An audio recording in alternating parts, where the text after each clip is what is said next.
get started. All right. Good morning, everybody. Welcome to the 980th meeting of the North Carolina Board of Pharmacy. I'll start by reading the ethics statement. In accordance with the State Government Ethics Act, it is the duty of every board member to avoid both conflict of interest and appearance of conflict. Does any board member have any known conflict of interest or appearance of conflict with respect to any matter coming before the board today? If so, please identify the conflict or appearance of conflict and refrain from any participation in the particular matter. All right, sounds like there are none, Jay. Very good, and that would move us in. You have two sets of golly, that's a good start.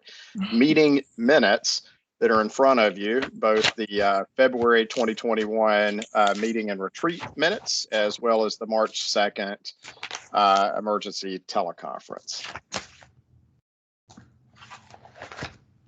Okay, has everyone had the opportunity to review the February meeting minutes? And is there any questions or comments? Okay. Move to approve. All right, hearing none, it sounds like Andy is motioning to approve those minutes. I heard a second, but Keith was the second. So all in favor, are we doing the aye thing? I like that. All in favor, say aye. Aye. Oh, I love that. That's awesome. All right, February meeting is approved. The minutes are approved. That was fast. I like that. If nothing else, Ashley, that would be my sole contribution to online meetings in the age of COVID with that. Very good. Well, Madam President, the next item on the agenda is you have in front of you in your materials a proposed amendment to Board Rule 21 NCAC 46.2801. As you all know, this is the board's general rule governing the preparation of compounded drug product. As we have discussed over the months and further discussed during the retreat, the board has come to a consensus that it intends to sign on to the FDA's Memorandum of Understanding governing among other things, the interstate distribution of compounded human drugs. And as we talked about at the retreat, the best way to operationalize that MOU from a board standpoint would be to join in with the National Association of Boards of Pharmacy's Information Sharing Network, which we of course discussed at length. And as you all know, that is a data system that is integrated with NABP's e-profile system that will allow compounding pharmacies to log in and report the data that they are required to report, and that we as a signatory to the FDA's MOU are required to collect and report to the FDA on an annual basis. So Mr. Pinion, as always with these sorts of matters, deserves 99% of the credit for putting together a proposed rule that gets us what we need. And you'll see that there is a proposed addition of new paragraph J to Rule 2801 that states between January 1st and March 31st of each year, any pharmacy that has prepared compounded drug during the immediately preceding calendar year has to report information regarding that in the NABP eProfile Connect system. And that, as I mentioned, the information sharing network is part of the eProfile system. So this would be a proposal that would allow the board to satisfy its data collection and reporting obligations under the MOU. Clint, I probably left something important out, but you're muted, Clint. I trust the lip reading was dadgummit. Knowing you well enough, I think that was in fact dadgummit. You didn't leave out anything important. The only thing unimportant, although perhaps helpful background, is we went back and forth with the NAB people many times over the last month to try to see if we could consolidate the reporting with the renewal period, and the answer ultimately was no for both some technological reasons and some reasons with the MOU requiring calendar year reporting. So this is what it is. Everything is through that eProfile Connect system, and they can gather whatever information they're looking for. There, they have abilities to send out emails to remind folks through that eProfile system. So we're confident that no more people will ignore what they're supposed to do than normally do, with it being off the renewal cycle. I will also note there was some question about this too. There is a proposed amendment on where folks can find 795 and 797 that you'll see at the end. The APA requires us, if we make a reference to a standard adopted by somebody else, to tell folks what the cheapest and easiest way to find that is or was at the time of the most recent amendment. So that is something that we are bound to perpetually update. It doesn't have to be correct forever, but it does have to be correct right at the moment we're adopting it. And at this moment, you can get those chapters for free from USP. So Bill, I know you had asked a question about that, and that's why it's just an APA requirement that we have to do it that way.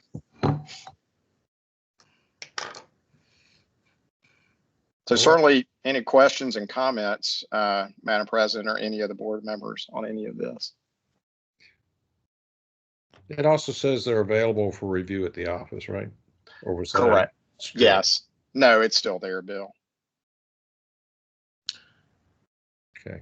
And in the event that they become not available by free download and we get questions about it, we can always put a little blurb in the pharmacy law compilation that says, turns out you can't get that there anymore free. You can get it this way. And we do that periodically, Bill, with other things that get changed. We add sort of a text box after a rule.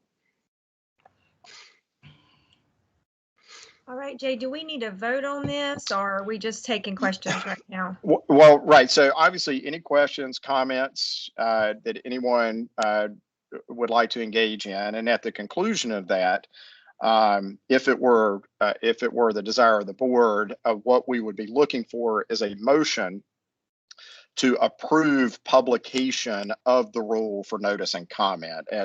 And I know I'm telling all of y'all something y'all know, but for folks who are listening in about what the rulemaking process is, what the board does not do at the beginning of a rulemaking process is adopt the rule. What the board does is decide it's a proposal that merits submission for notice and comment, and if that is approved, there will be, Clint, I think it's a 90-day notice and comment period. It's something like that. It'll be in the publication. I think June is when it would be up for adoption. Right. So that we're voting to put it out for notice and comment, not for approval today. I have a question. So this hinges on the NABP tool, or how well this functions hinges on that NABP tool. And Jay, do you know if they're doing any beta testing? Yeah, they're working with other states right now, just to hoover in that data. Since I think they did some experimentation with it in the first quarter of this year, which of course is about to be over. But so far, the test results look positive. Is all this data going to have to be entered manually? Yes. But it amounts to, I think, roughly five numbers that have to be entered. It's like doing your tax return. Putting the numbers on the form is not the work that you have to do. Figuring out what the numbers is the work. But it's not much. I mean, basically total prescriptions, amount of compounded prescriptions, that sort of stuff. All right, are there any further comments or questions from board members?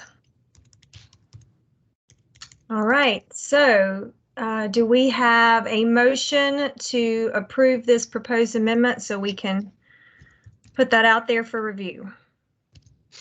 So Keith? moved. All right, I've got Keith making the motion, Bill seconding it. All in favor, say aye. We got to go around. We got to go Oh, around. do we still have to go around even We with still the have to visual go eye? around. Okay, we're going too around. bad. I see Andy did the aye, Michelle, aye. Yes, aye. Keith is aye, Wallace, Aye. aye, Bill. Aye. All right, all in favor? Motion approved. Sorry.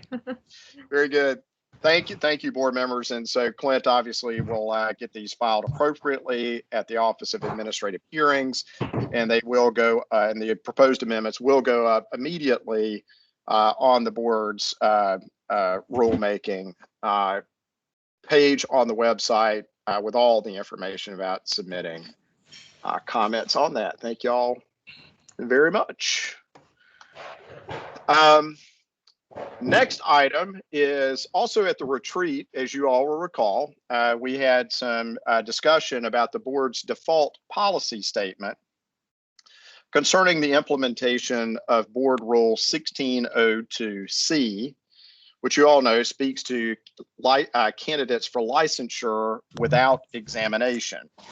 And that rule, as you know, provides that folks who've been out of practice for certain periods of time shall be required to get additional CE or practical experience or do Clint, by the way, you're doing your super heavy keyboard tap. I will now. Or pass licensure exam as the board deems necessary to ensure safety in the practice of pharmacy. And as we discussed in February, the board has long had a default policy concerning that, and that policy we talked about at length and is repeated in your memo. Something weird just happened. Mm-hmm. Wallace, did you hit share screen by any chance? I'm not sure I did. I don't. Well, okay. I may have. Jay, I'm working on it. Okay, thanks, Antoine. We'll soldier on. Antoine's going to work on this in the background.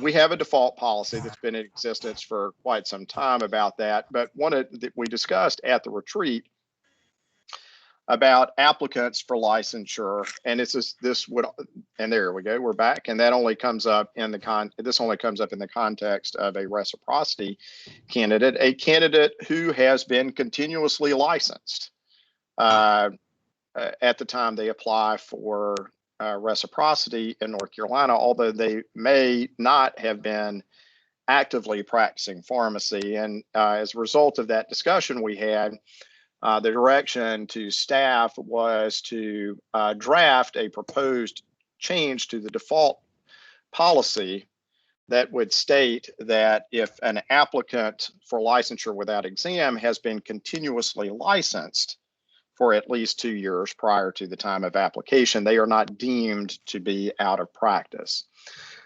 So page 3 of the materials there is a draft restatement of the policy. It maintains the default out of practice requirements that the board has had for some years, but it adds 2 provisions. One says that an applicant who for at least 2 years prior to application has been continuously licensed to practice pharmacy by a state that deems licenses from this state to be equivalent is not subject to the rule's additional requirements.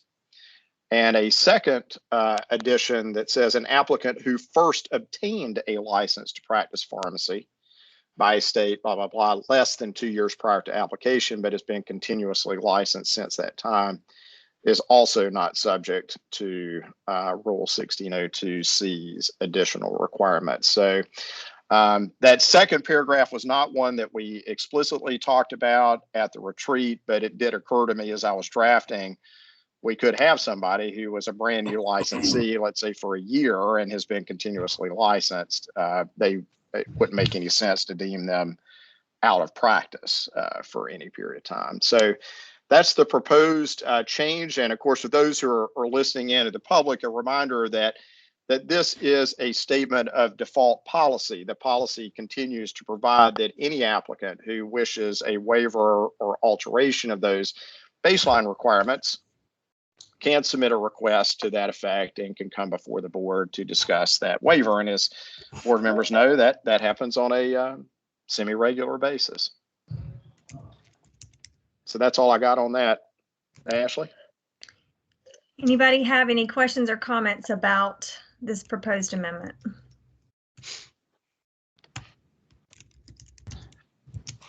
All right. Hearing none, do we want to make a motion to move forward with this? And again, a reminder, this is simply a policy. I've included a date down at the bottom of this indicating that it, if it passes today, that it became effective March 2021. And like any policy, the board is free to revisit it at any time, and in fact should revisit the policy periodically to make sure it still reflects best practices. I'll move that we approve this policy change. Okay, Bill is making a motion. Andy is seconding that. All in favor, please say aye. Keith? Aye. Wallace? Aye. Aye. Wallace was above the I. That's more Yes. than an I. That's an I plus. I see Andy is an aye. Bill? Aye. Michelle? Aye. All right. Motion carries. Very good. Thank you all for that. I really appreciate the discussion from a staff perspective that we had at the retreat on this, because this has been something that we've had to wrestle with at a staff level for years. So I think this is a substantial improvement to the policy. Thank you for that. Next item on the agenda, as you all know, we also discussed at the retreat beginning this fall, going to an alternate meeting schedule that would have the board continuing to have the months of August and December open. But in the remaining 10 months of the year, we would alternate months having a full board meeting in odd number months. And then in the months in between, the normal meeting time would be preserved, but that meeting time would be reserved for things like board committee work, pre-hearing conferences, and other matters that especially since this board, the current board, has shown much more interest in committee work. So Andy, I think it was you at the retreat that sort of spitballed a possible schedule, and Kristen and Leslie went back and looked at all the permutations and concluded that your initial idea was the easiest one to adopt and to fit it in. Please document that for the record. That I so, like one time I was correct in my assessment. we'll make sure that the minutes duly reflect that. But so what you guys will see here is a proposed alteration to the meeting schedule. Beginning in September, we would continue to have our regular monthly meetings in April, May, June, and July, and then we'd have the break in August. And then starting in September, we would come out with a full board meeting and then begin the rotation. You can see that we have moved PHCs to the months in between, and we're going to need to reassign PHC officers for some of those, which we do and approve in May anyway. I don't want to throw a curveball in here, and I don't think we need to make a decision on this, but I would like maybe the board, when we get to May and we're making PHC assignments, I would, if it's the will of the board, I'd like to have a discussion about whether we might move to having 2 board members at pre-hearing conferences. And I just want to plant that idea, and we can talk about that in May. And Clint, I didn't see, he didn't fall out of his chair, so it may not be a totally bad idea. But I'd like to talk about that in May, especially if we're going to have fewer PHC days during the month. And I just got to say that having had some experience now, as yesterday with Michelle and Bill, I think there is something to be said, I think, in some cases for having 2 board members a pre-hearing conference. Bill and Michelle and I also decided yesterday that virtual PHCs are the way to go. You can get in and out easier. I found it easier to get the respondent to talk since he was in his own living room and not frightened and in a unusual environment. And so that may be something we look at doing in the appropriate case when we don't need to terrorize somebody by having them come to Chapel Hill. And see, Michelle, it's your presence in the PHCs that is so positive and helpful in all this. Now we're rethinking the whole thing with this. So all of that to decide, you'll see we have the proposed schedule there. We would need certainly any discussion that y'all would like to have on this. But Ashley, if it is the desire of the board to go with this altered meeting schedule, at least through September for a year, and then we can reevaluate if we need to at the end of that year, we would need a motion to approve that, and so that Kristen can make the appropriate filings at the Secretary of State's office. I have a question, I guess, just regarding if vaccine efforts continue on the trajectory that we hope they are. When do you anticipate us maybe being able to convene in person? Yeah, it's a great question, Keith. Let me tell you what we are doing here in the office. Kristen and Antoine mainly have begun a fair bit of work here at looking at a reopening of the office. And of course, there's a lot of slips between the cup and the lip potentially, but obviously, Keith, there are two aspects of reopening we have to consider. One would be the day-to-day reopening, where we would just be reopened for fully vaccinated staff who would be here, and that obviously that's a much easier environmental thing to consider and plan for. We are also simultaneously looking through capacity issues, flows, et cetera, for planning for in-person board meetings. Again, it's more complicated because if we have a public meeting, as y'all know, it has to be open to the public. But we are looking at all things about spacing, some plexiglass barriers where appropriate, et cetera, et cetera. All of that is to say, Keith, that we're hoping to have some form of an in-person staff return this summer, depending on vaccines and CDC guidance and all of that. And I think that that we should be looking at, potentially having an in-person board meeting July or September. If I think what we'd like, and again, I don't want to sound like I'm doing the lawyer thing and sandbag, but we're doing all the planning to hit some, and we've got some target dates in mind, because it's important to have a target date in mind when you're planning. But we're not going to rush to do something to hit a date if the CDC says it's not safe. But all of that, Keith, is we are making plans there, and I feel very confident that come September, if everything continues on the path it is, so I don't think we're going to have any issue in September at all. We are hopeful that we might be able to do this summer. So can we, as a board, can we convene in the office if everyone has been vaccinated without the public, but have this platform as, I'll let Clint speak to that, because we ran that down about how we could. Yeah, we looked into that at the outset, and there actually is a case where county commissioners had them live in one place and the public on closed circuit somewhere else. And the court said, no, that's not really being open to the public. So was that pre-pandemic?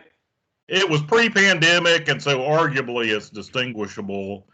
But I think the upshot of all of those cases really is you've got to hold your meeting in the public. And, you know, we take for granted, I think, that because y'all are health professionals and somehow I'm an essential worker, that, you know, we're vaccinated, so everything's fine. But we'll have to wait on the CDC guidelines, because until, you know, they think it's safe for the members of the public to be in with y'all, then there are public meeting issues, open meeting issues that are presented by that. Okay. Knowing that, that's why Kristen and Antoine have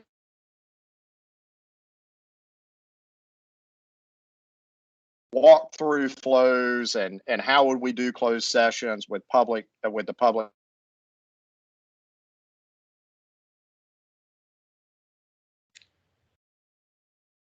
Jay, we're losing you. Bandwidth issues. I'm on my way down to his office to let him know. It's a good frozen screen It right is. there. Get the Somebody screenshot. capture that. Oh no. Clint, you're muted. He was just going to talk for a couple more minutes about how they've looked through things, so let's just move on without him. I don't know if I'm back. I can hear y'all just fine. Okay, we missed most of that, Jay, for the last few minutes. So yeah. But can you hear me now? Yeah. Yeah. Okay. Clint more or less got it right. That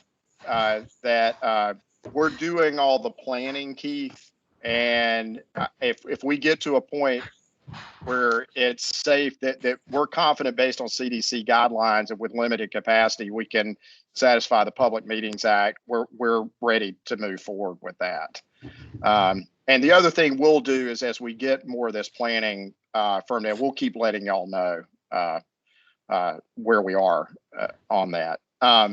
If we limit capacity, will that be a problem?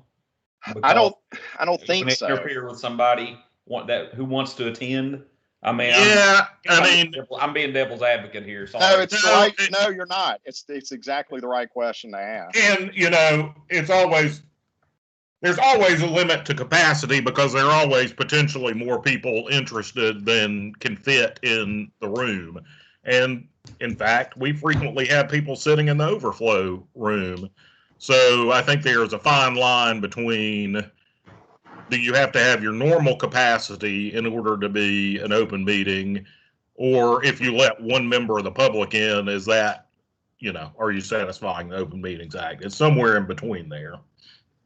I have to feel like, Keith, that if in good faith we had a public meeting and we had capacity less than our normal capacity because we are observing CDC recommended guidelines, but we do have the public here up until that space is exhausted, I feel comfortable with that from a public meeting standpoint. And the other thing is that Antoine has confirmed we when we go back to in-person meetings, we will be able to restart the YouTube live stream of our meetings as well. So we will be able to have that as we have for years as an alternative for folks who can't be here. Yeah. I mean, just from a layman's perspective, I do feel like that, you know, we can satisfy, you know, the access given the times that we're in, you know, like, you know, even with that precedent, I couldn't see where that, I mean, logically speaking, which I know the law is not always logical, but I feel like that. We lawyers say that our clients are not always logical, but fair enough. Well, there's a strong case for that as well. But you know what I'm saying. I mean, I think this is we're in a different time. And I'm confident, Keith, that there are plenty of small towns and even larger towns in North Carolina who have been eager to keep the public out for years and have clamped down and are having meetings with zero public access now. But that's not necessarily, they're not necessarily doing the right thing. Yeah. Right. But we are working earnestly, Keith, to have a plan to resume the in-person meetings. One thing that would be helpful to us as a staff is if you all are comfortable, it would be very helpful if I think probably most of you already are vaccinated or in the process, but it would be helpful if you're comfortable to let Rhonda know of your vaccination status. You don't need to let everybody know. I understand sensitive, but if you would let Rhonda know on that, because then that just helps us once we know that everybody's vaccinated. That helps us in our planning as well. All right, so is there any further questions or discussion about this proposed schedule? So basically, as far as back in person, just to kind of summarize, back in person, Jay and the staff are working on that. Hopefully that will either be July or September based on how things go.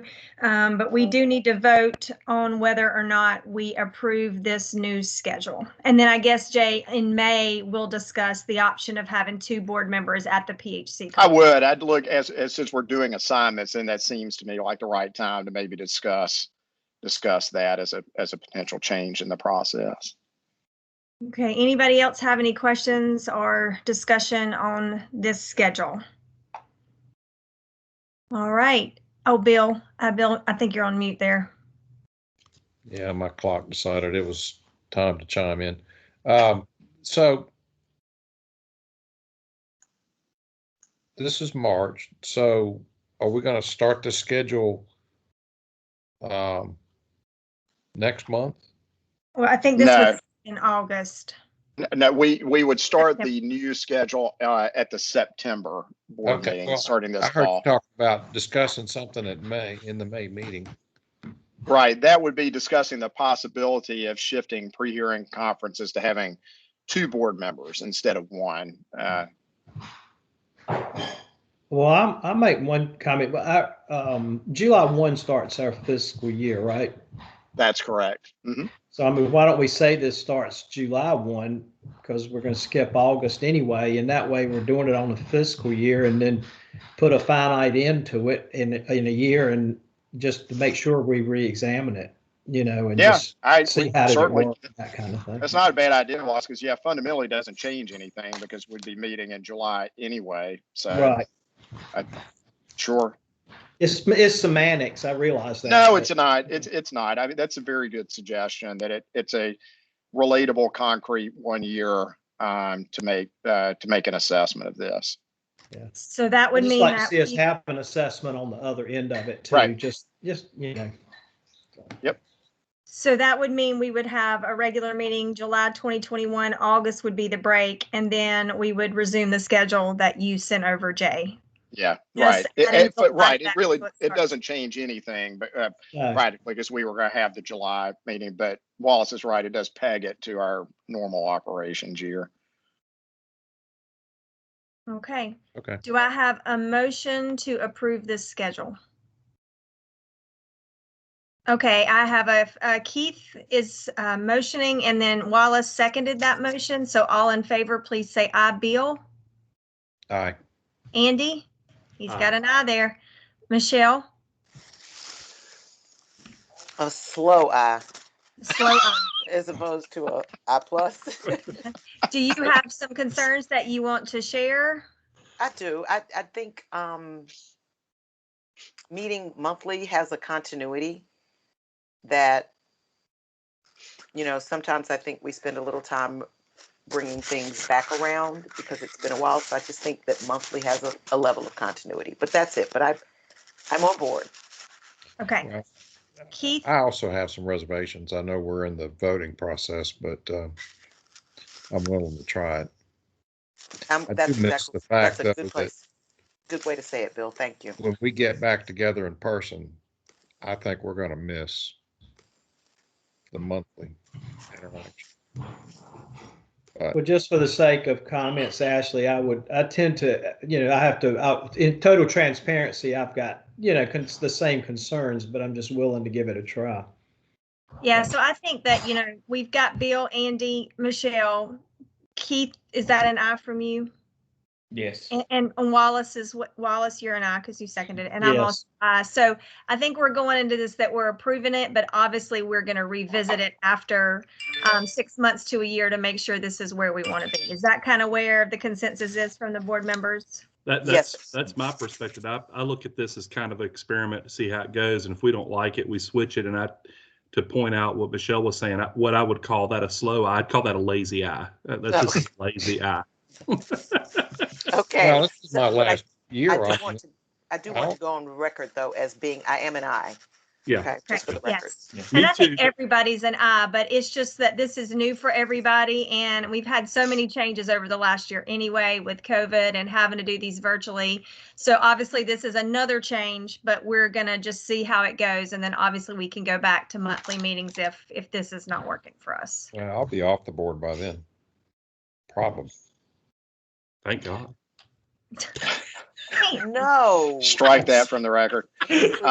The other thing I do, just a reminder to everyone too, is that remember that the hope and the expectation is that in the months where we're not having a regular meeting, we will nonetheless be having our committees and other working groups get together. So I think all these concerns and thoughts are exactly the right ones, and we'll see how it goes. But I certainly am hopeful that in these in between months that it'll be a real opportunity for this board to continue the good work that you are doing with the committees and coming out with the reports and recommendations. So I think should help maintain some continuity. Yeah, and I think we all participated in our little committees over the last month, and there is some work to be done in those committees. So it allows us more time for larger discussions in those committee meetings, and that way we can bring it back to the full board. So, I mean, and from a scheduling perspective, since y'all have been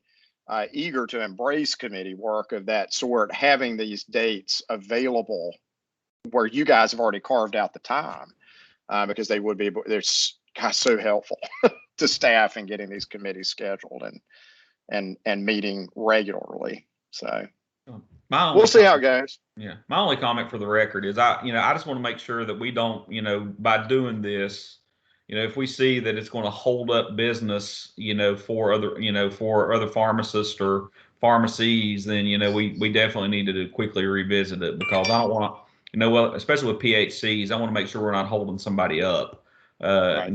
that deserves to get their, if they've had their license, if it's going to affect their licensure, we need, I want to make sure that we do that as, as fast as and reasonably as we can.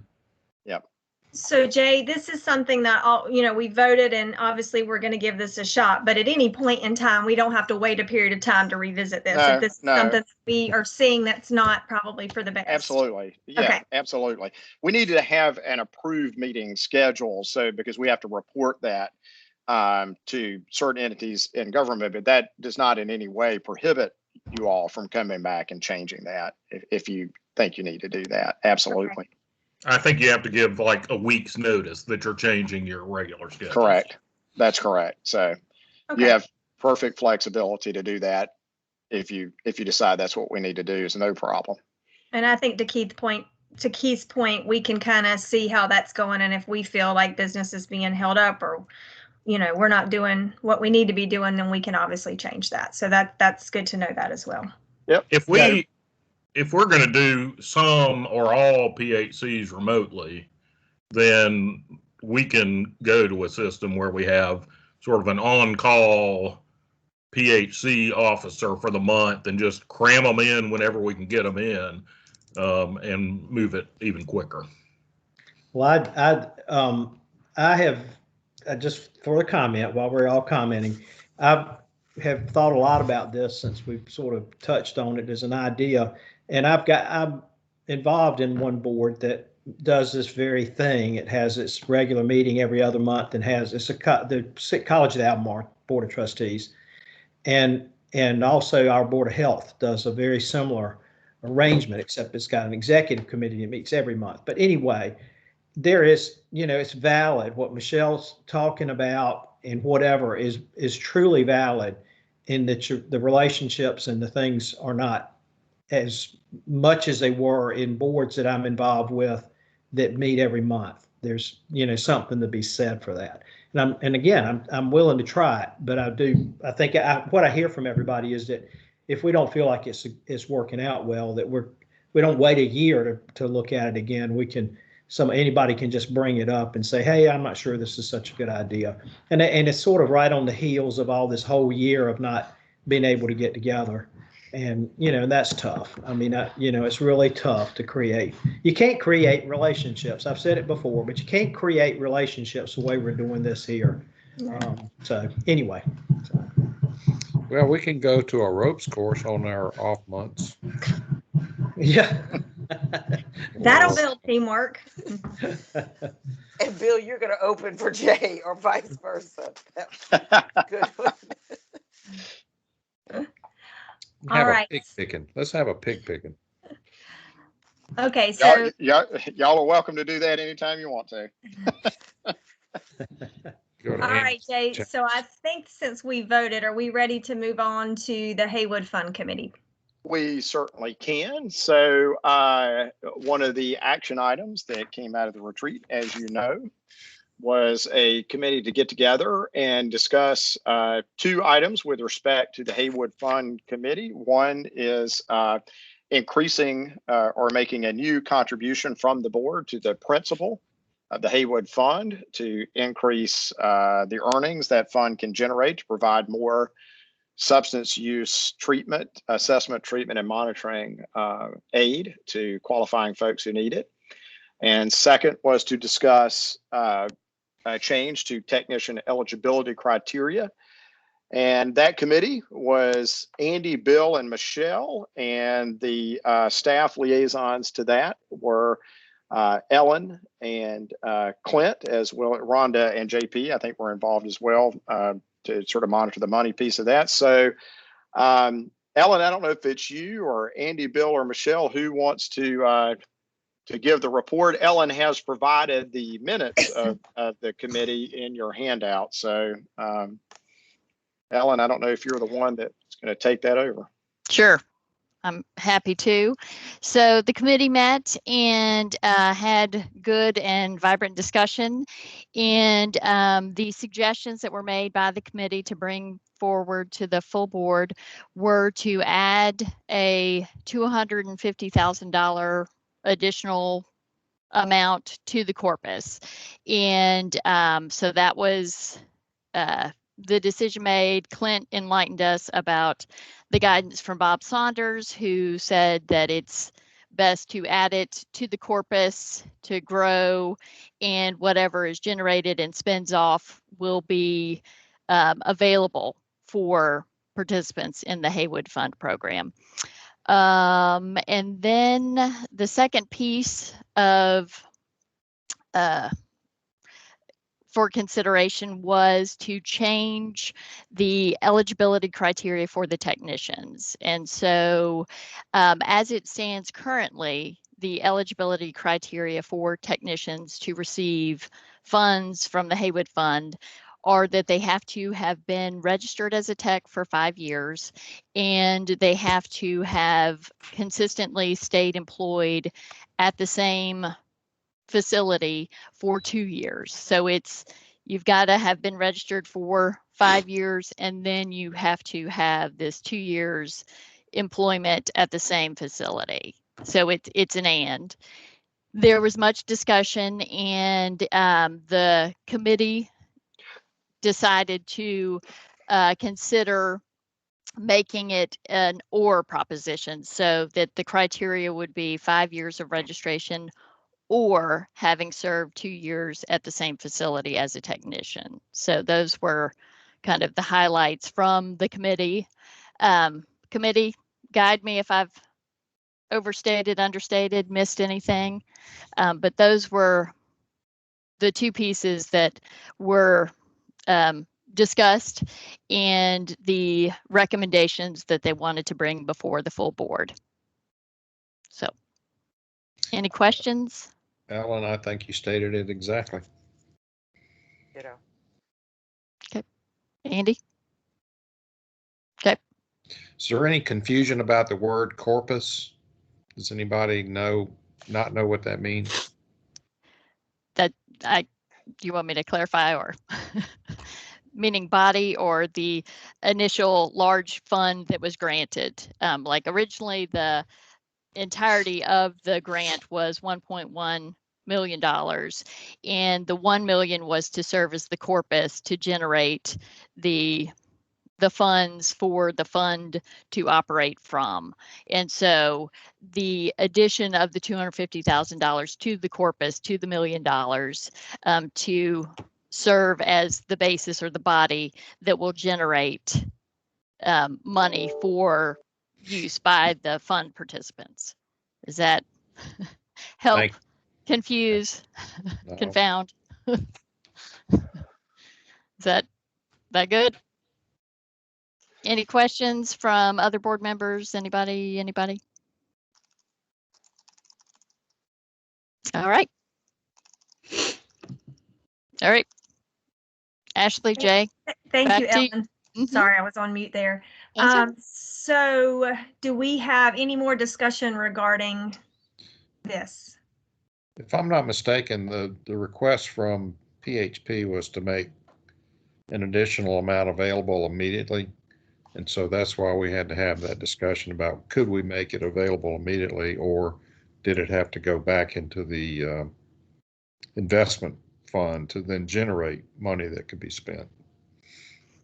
And like you reported, Alan, the recommendation was to put it in the investment account rather than making it available immediately.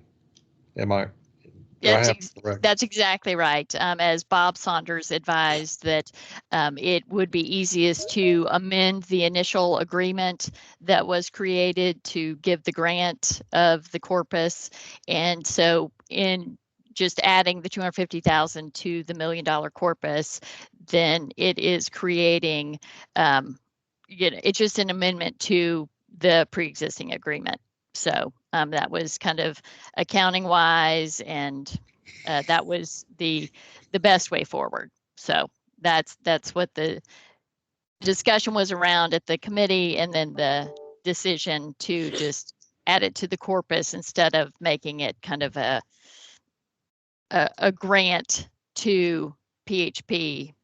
Wasn't it a legal thing also? Yeah.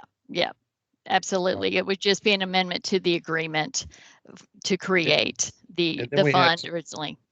Then we had some discussion about whether people were going without service because of that's exactly right. Unavailability of funds, and we decided that there were funds available for scholarships. Right.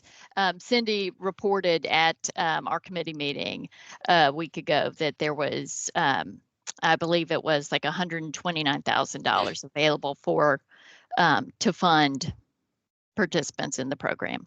So that was the discussion that was had. Mm-hmm. She also, Ellen, if I could add, did not anticipate that changing the technician eligibility would have a huge impact on, or perhaps even any impact on who chooses to use it, because it's so expensive otherwise. But certainly did not forecast that changing the eligibility would cause that $129,000 to vanish instantly. Right. And as she pointed out in the committee, that 6 of the 36 technicians were eligible based on the 5 years and 2 years at a facility. And if it was changed, that the current folks within PHP, it would be 13 out of the 36 that would become eligible for the funding. And so, yeah, Clint's right. It would move from 18% up to 30%.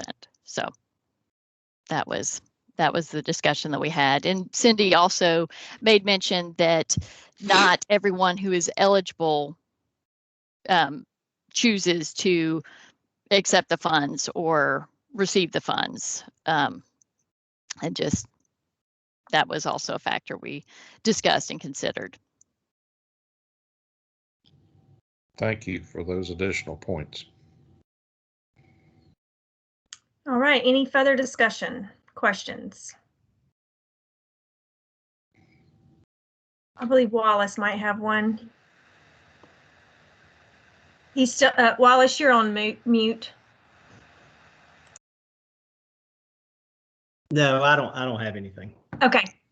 All right. So do we have a motion to approve and to authorize? Actually, if I may, just real quick, in terms of what the form of the motion would be, would the request from staff would be to make a motion to approve the recommendation of the committee and to authorize the board's executive director to execute an amendment to the Haywood Fund agreement implementing these changes. Thank you, Jay. You bet. So do we have a motion? I mean, if we trust Jay, I'll make a motion. Well, Okay, so we'll take Andy as the motion. Michelle, I think I saw your lips. Bill was getting ready to say something. Oh, Phil? my question was going to be, do the committee members have to recuse? No conflict of interest. Okay, so we have a motion by Andy. Michelle, do you want to second that? I do. Okay. All in favor say aye. Wallace? Keith? Aye. Aye. Bill? Aye. Andy is aye. Michelle? Aye. Aye. And I as well. So motion carries. Thank you all very much. Thank you to the whole committee for great and quick work on that. And Clint and I will get the appropriate documents drawn up and executed here in pretty short order. So thank you. Ashley, it's right at 11. I'm happy to roll into the legislative report, or just want to pause and see if folks feel like this is the right time for a quick break.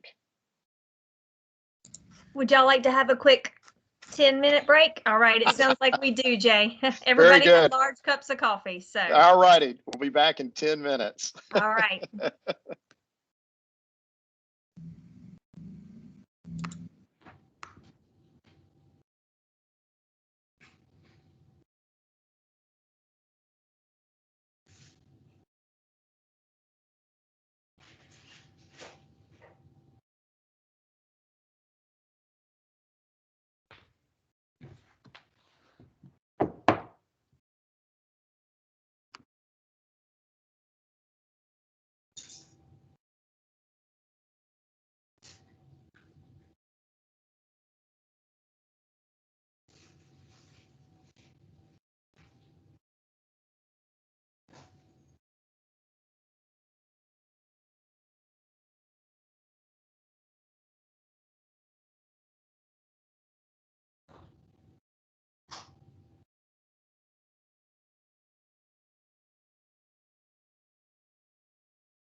How'd the umpiring go last night, Jay?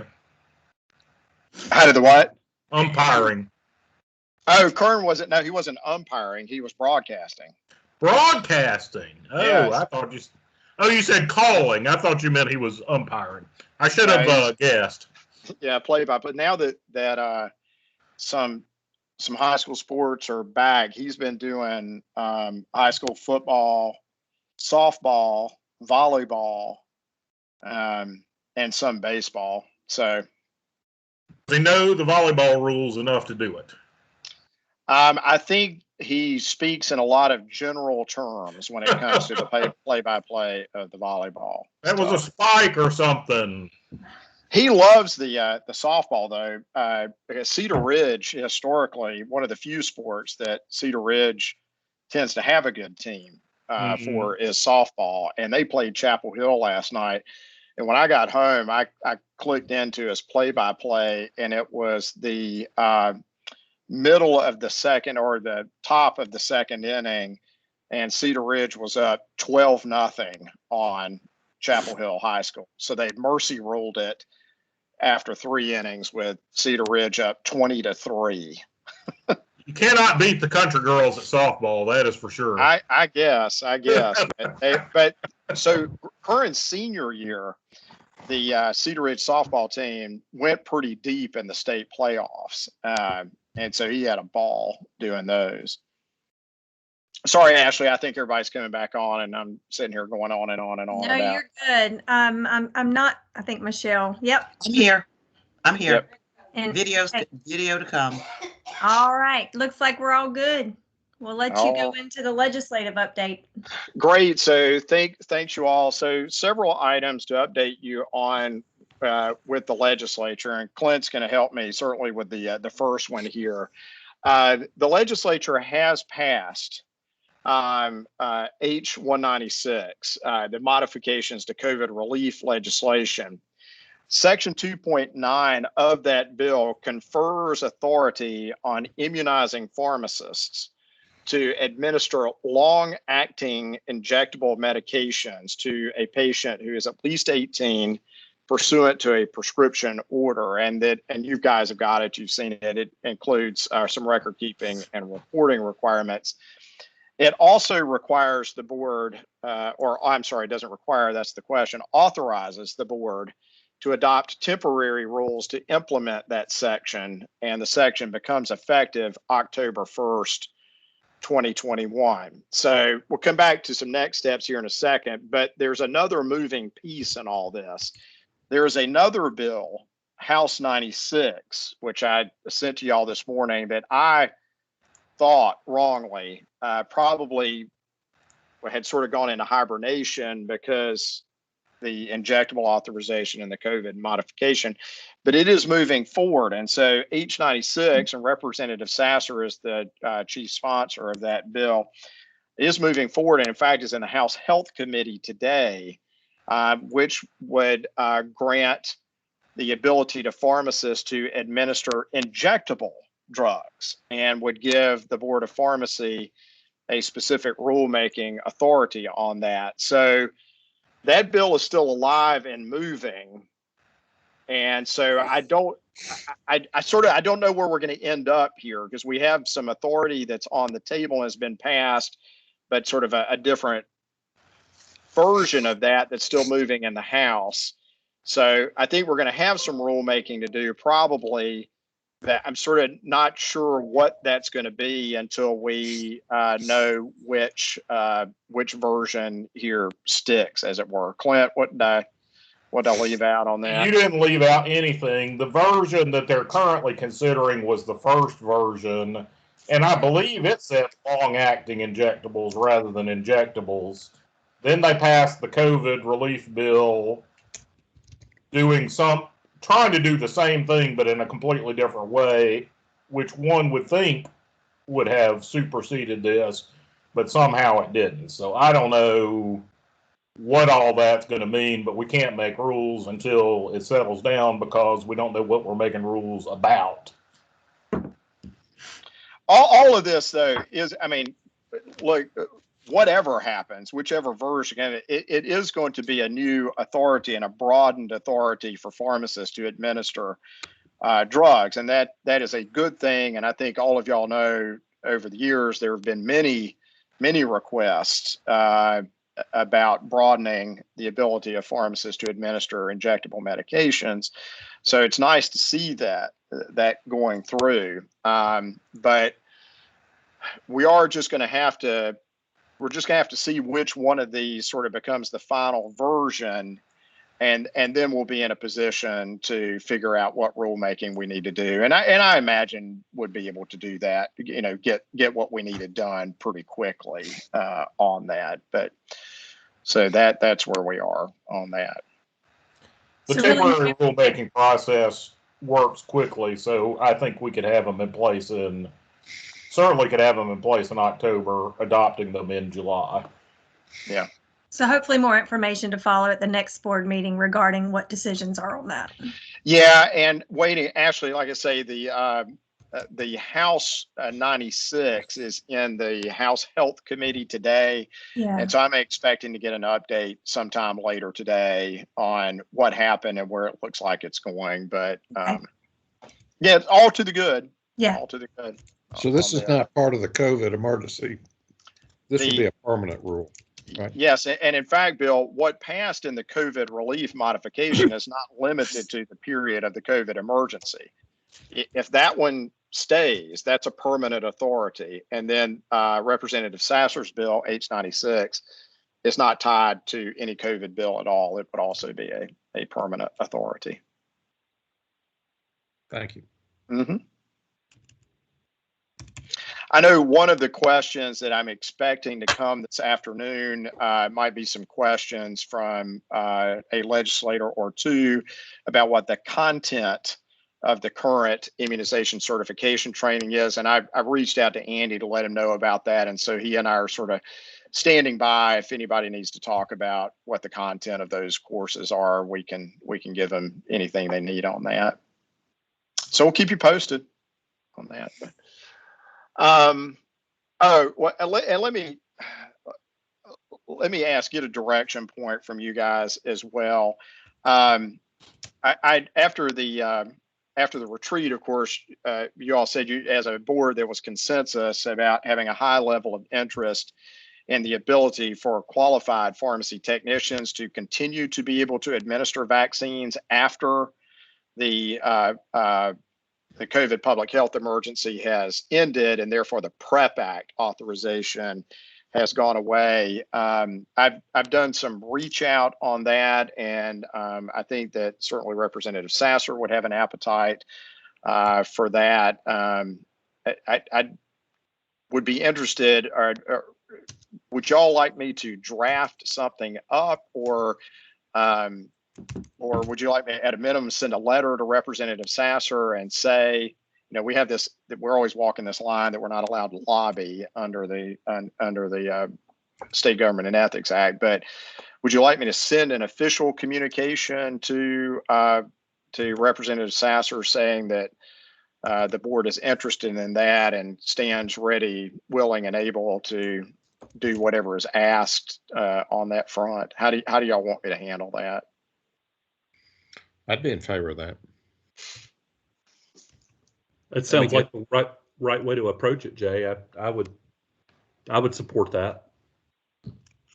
Looks like Wallace is good with that too. Let me ask one detail question on that. I don't want to get too far in the weeds on this. I know one of the things we talked about was that under the there's sort of this oddity because of the way the PrEP Act has to be implemented, that pharmacists can supervise qualified pharmacy technicians to administer COVID vaccine to any patient age, I think, is it 6 or older, or what, or 3 or older, I think maybe. Yeah, 3. And qualified pharmacy technicians under the PrEP Act are authorized to administer ACIP recommended pediatric vaccines under pharmacist supervision for patients aged 3 to 18. There's a gap there. would you like me to communicate to Representative Sasser the fact of that gap and just say that the board would have an interest that if legislation authorizes qualified pharmacy technicians to continue to administer vaccines, that there be a look at their ability to administer normal vaccines to, I don't know, I shouldn't have said normal, I don't know what that really means, but to administer the vaccines to adults that pharmacists are allowed to do. And let me speak to that, Jay, just to make sure everybody knows and is on the same page with what you're describing there. Essentially, if we don't ask Sasser for that, when cold and flu season rolls around this fall, technicians are not going to be able to give regular flu vaccines, pneumonia vaccines, Shingrix vaccines, and otherwise. So to adults, so we need to make that happen so that we're not sitting there in the pharmacy operation going, oh wait, the tech can give this, but they can't give that. And I can only imagine what that might look like in a busy pharmacy. Yeah, and I think for me, Andy, to that point, that's the reason why I really haven't spent the money on my technicians, because I'm not really sure that this is going to carry through so that they can vaccinate, with the flu shots and things like that. Because I think for a lot of pharmacies, that's going to be helpful if their technicians can do the COVID vaccine, that they also carry that through to other vaccines as well. So I think that's a very good point and something that we need to clarify. Yep. I suspect boards all over the country are going to have to navigate that. I mean, post-COVID. I mean, this is going to be a common conversation among boards, I would suspect. It is, and in fact, it's a common conversation going on right now. Well, if and just for the record, I mean, just for the practical, just prep to administer the vaccine, it's a lot easier to do a flu shot and a pneumonia shot than it is to the process going through to do a COVID vaccine. So if they can do COVID vaccines, it's going to be a lot easier to do the other vaccines. Yep. I agree. Good point. And and just as far as the other and being able to administer other injectables, the only thing that came to mind is we are trained to administer in the in the arm and so there are some that like a testosterone injection would be administered in other areas. So what other areas, Keith? I can outline them. There's no show and tell. But we're certainly not trained to do that. No. So I mean, that may be a point that comes up. So just wanted to mention that. I appreciate, Keith. I think that's exactly the question that I'm expecting may come this afternoon, and so that we would be able to communicate that here's Andy would be able to communicate obviously better than I would. Here's what immunization certification trains pharmacists to do, and here's what it doesn't train them to do, to identify if there would be a training gap that would need to be bridged as a result of that. Because I know just from speaking from practical experience, when we had we're able to do flu shots for the younger kids, beginning last year, we had several parents request we do it in the leg, and I said, well, we're really not trained to do that. So, yeah, very helpful. Well, which comes first, the training or the authorization to do it for properly trained? And I'm thinking again of the testosterone injection and the gluteus.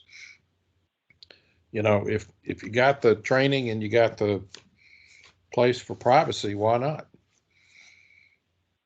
Well, right. I think that's what we're getting at, Bill. Is I think one of the questions that's going to come to us in the injectable bill will be if there is an authorization, that authorization will include language about having to have appropriate training. And I think we want to be able to tell the legislatures what the current immunization certification gives and what doesn't. And so very likely we or others would have to develop a rule or some mechanism whereby pharmacists who are planned to administer long-acting injectables would be able to take a course and demonstrate that. to the board's satisfaction. Or either have a list of drugs that, like antipsychotics, long-acting antipsychotics or B12, that we can administer in the deltoid muscle with our current training that we have.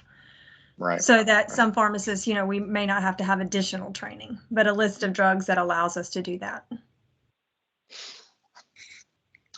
So, right, those are the issues we'll have to, depending on what lands in terms of the final authority here, these are exactly some of the issues that we'll need to work through from a rulemaking perspective on that. Very helpful. All right, well, I think I've got what I need in terms of guidance to communicate with Representative Sasser about the technician immunization. So I'll get that done later today. The other bills that, and I checked on them all this morning to see if anything had changed about the status, and none have, but some bills to keep an eye on. H29, which is a bill that would require all state agencies, including occupational licensing boards, to verify the immigration status of license, registration, and permit applicants by using the Department of Homeland Security's Systemic Alien Verification for Entitlements program. This is not the first time that this legislation has been proposed. It was proposed during the last General Assembly session, and all staff of all occupational licensing boards were required to submit a fiscal note, which I've included in your materials just to give you an idea of what we viewed some of those costs as potentially being. If this does pass, the cost to the board could wind up being substantial, including a requirement that we hire new staff. There are some questions out there about, whether this would be verification going forward only. Would we have to go back and verify every licensee, permittee, and registrant that already has a permit? How often would we have to re-verify? Would the verifications extend to folks who have an ownership interest in a permit that we issue? The answers to those questions obviously would make enormous impacts on what our cost would be. So that bill is sitting in the House Judiciary Committee with instructions that if it comes favorably out of that committee, it will go to the State Government Committee and then to the Rules Committee. So there's a lot of process in front of this one. But just wanted to point it out that if it does get passed, it will be a substantial undertaking financially, personnel wise to the board. So what would this bill accomplish? I mean, what would the, I get, on the surface, I get it, but right. What is it going to accomplish that's not already being done now? And the only thing I can say is some belief that that occupational licensing boards should be in the business of monitoring immigration status. And of course, that's never been a part of any qualification under the Pharmacy Practice Act, but it's clearly an effort to enlist occupational licensing boards in immigration status monitoring. So there's about 100 different licensing boards in our state. Is that correct? I don't think it's that many. I want to say it's in the 40s, somewhere in the 40s, but it's a substantial number of boards. So people that, for example, trim toenails, they have to be licensed, right? I mean, they're in their licensing board for. There's a cosmetology licensing board. I confess ignorance, so how far down that gets in toenail specifics, but there is a cosmetology licensing requirement. My point is there's a lot of boards to undertake this burden. So I on the surface, this might be, here to be a good idea, but I think it's in the weeds, it's not a good idea. Don't you have to, anytime there's a bill passed, is there a economic impacts piece that goes along with that, or is that something that I just dreamed somewhere along the line? No, the legislature, Wallace, has its own rules about when they seek a fiscal impact note or fiscal note on that. And again, going back to the last time a version of this was proposed, the legislature did instruct the Legislative Research Division to conduct a fiscal impact statement, and that's what led to what I copied you all on. I don't know where in the legislative process, Wallace, that comes up. I would presume it has to get a committee hearing at a minimum before there's a request for fiscal note. But yes, all licensing boards did submit a fiscal note when roughly 2 years ago when this was last introduced. I don't know whether they would ask for a new one or whether they would look at the notes that were submitted 2 years ago as the basis for cost benefit analysis. So it's just an update. Just wanted y'all to be aware, and if it starts moving or we get a fiscal note request again, certainly I'll keep you guys posted on all of that. Let me take S226 just real quickly, just because I don't think there's a whole lot to that. There is presently under North Carolina law a June 1st, 2021 deadline for pharmacies to connect to the state's HIE network to submit data on certain services rendered to Medicaid beneficiaries. There is a proposal to extend that deadline out to June 1st, 2022. Obviously, that doesn't impact anything that the board does directly, but since it is speaking about a requirement for pharmacies, I thought I would include it on that. And then there are two bills. I guess the first would be the S257, which is an omnibus bill that would create a licensing and regulatory architecture for the regulation of pharmacy benefit managers. Of course, this is not the first time that a bill like this has been proposed. This bill would create in the Department of Insurance a comprehensive licensing and regulation scheme.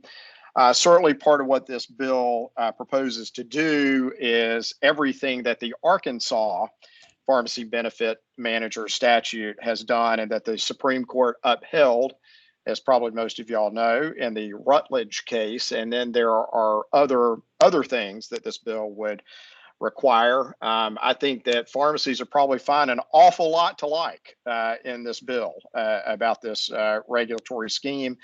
Again, it's appropriately cited or would be cited in the Department of Insurance, and you guys will see everything that's in there, but did want to make you aware that is underway right now. That bill is sitting in the Senate Rules Committee, and I think that those of you who've been around the legislative process know that things sort of park in the Senate Rules Committee until leadership makes a decision about whether it's going to move.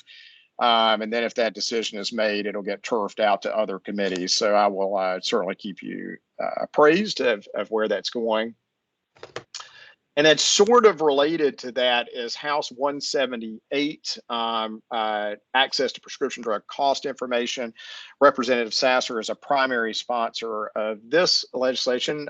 Gail Adcock, some of you know, who's a nurse practitioner out of Morrisville. She is also a sponsor of this. And this would add an article in the insurance code requiring health benefit plans and PBMs, among some others, to provide at the point of prescribing and dispensing information sufficient for a patient to determine eligibility for drug benefit and cost information in real time.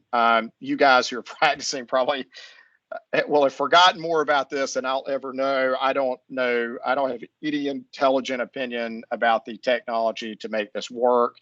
It seems like a good thing. Now, whether this winds up getting rolled into the pharmacy benefit manager overall piece, I don't know, because it sort of fits roughly in that category of things. But those are the bills right now. in the legislature that either affect the board directly or for informational purposes apply to the broader world of pharmacy. So that's what I've got. Those are all great strides in pharmacy. It's exciting. Mm-hmm. And again, I'll keep y'all posted as any of these move. I every couple of days I check each of these bills to see if they've been calendared for a committee hearing. So I'll keep you posted on that, and may have something to report within the next day or two on the House version of the Injectable Administration Authority. So that's all I got on that, Madam President. All right, sounds good. If there's no further discussion on those, we can move to the committee progress reports.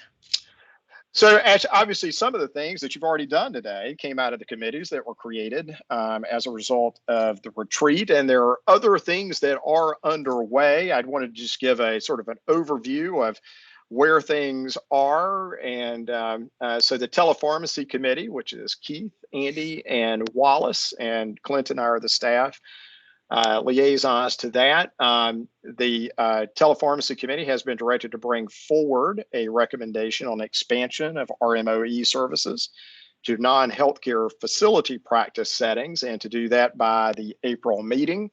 The committee did convene briefly for some direction to committee staff, and committee staff, that's me and Clint, and by what I'm described right now is mostly Clint, is drafting some documents for the committee to consider prior to the April 21st board meeting. So that is all moving ahead on schedule to meet the deadline for a recommendation to the full board. The Limited Service Permit Revision Committee, that's Bill, and that is Wallace. And we have not met yet. Clint is working hard also on drafting proposed rule amendments based on the report and recommendation that you as a board adopted at the February retreat. And as soon as that drafting is complete, that committee will reconvene for further discussion and be in a position to make a recommendation to the full board. Also at the April meeting here, and I guess that's in 3 weeks. Since we're on a late schedule this month. The Permit Meeting and Pharmacist Manager Education Committee, that's Ashley and Keith as the members, and Missy, Wendy, Josh, and Crystal are staff liaison to that committee. Ashley, I understand that you guys have already met and had some good discussion, and I know that Missy, as Missy does, has taken that discussion to heart and is working on some ideas and materials. And it looks like we're certainly on pace to make some recommendations to the board in June. Ashley, is that accurately capture y'all? Yeah, I think so. I think we made some great progress on both of those fronts, and I know Missy and everyone is working on that so that we can get some exciting stuff. We're even going to make the pharmacy manager education fun. So I was excited to hear about that. I think that's terrific. I was very impressed with the, I'm always impressed with the staff, but I was especially impressed. You know, I thought we had a great meeting, and just everybody's really excited and engaged. Yeah. So I appreciate all the work and Missy's leadership on that. Yeah. If there's one, there are many things that Missy Betts is good at. Getting stuff done is at the very top of the list. So I knew she would give you guys great guidance and work on that. And then the last committee that we have out is the Intern Registration System Committee. That committee, so that's Keith and Andy. And Keith and Andy, as you all know, Missy and I and Clint are doing some background work, scrubbing down options and having some discussions with the right personnel at the different schools of pharmacy. We've got a deadline set of at the July meeting for a report and recommendation to the full board. So we got plenty of time there, but certainly we'll be looking to convene that committee as soon as we've got some more background information. Missy and I have a call next week with Tracy Collier, who a lot of you know, who is the executive director of the South Carolina Board of Pharmacy, to get some advice and suggestion from her about how they do their system and what are the pros and cons of that.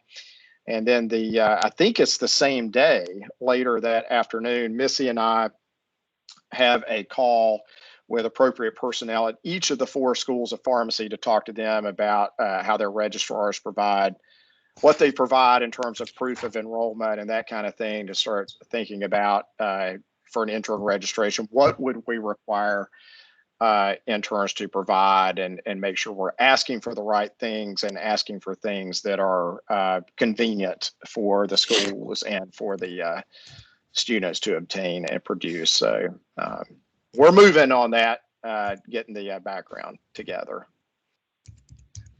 So that's what I've got. I'll certainly pause for.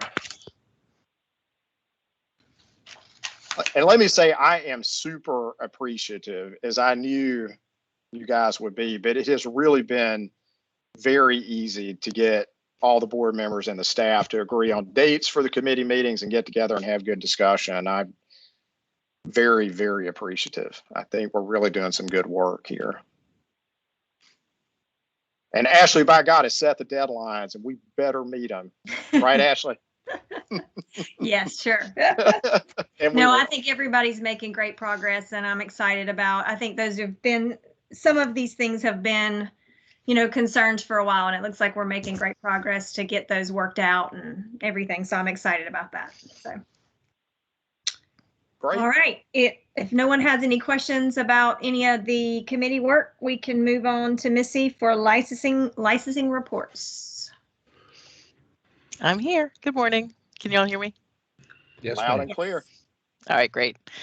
All right. So, as y'all know, the March people renewal has ended. The way that we kind of talk about this is that, people are people. Pharmacists, technicians, and the facilities are the pharmacies and the DME. So that's kind of how when I speak about it, that's what I mean, just so y'all know. But the people renewal has ended. The final numbers are there.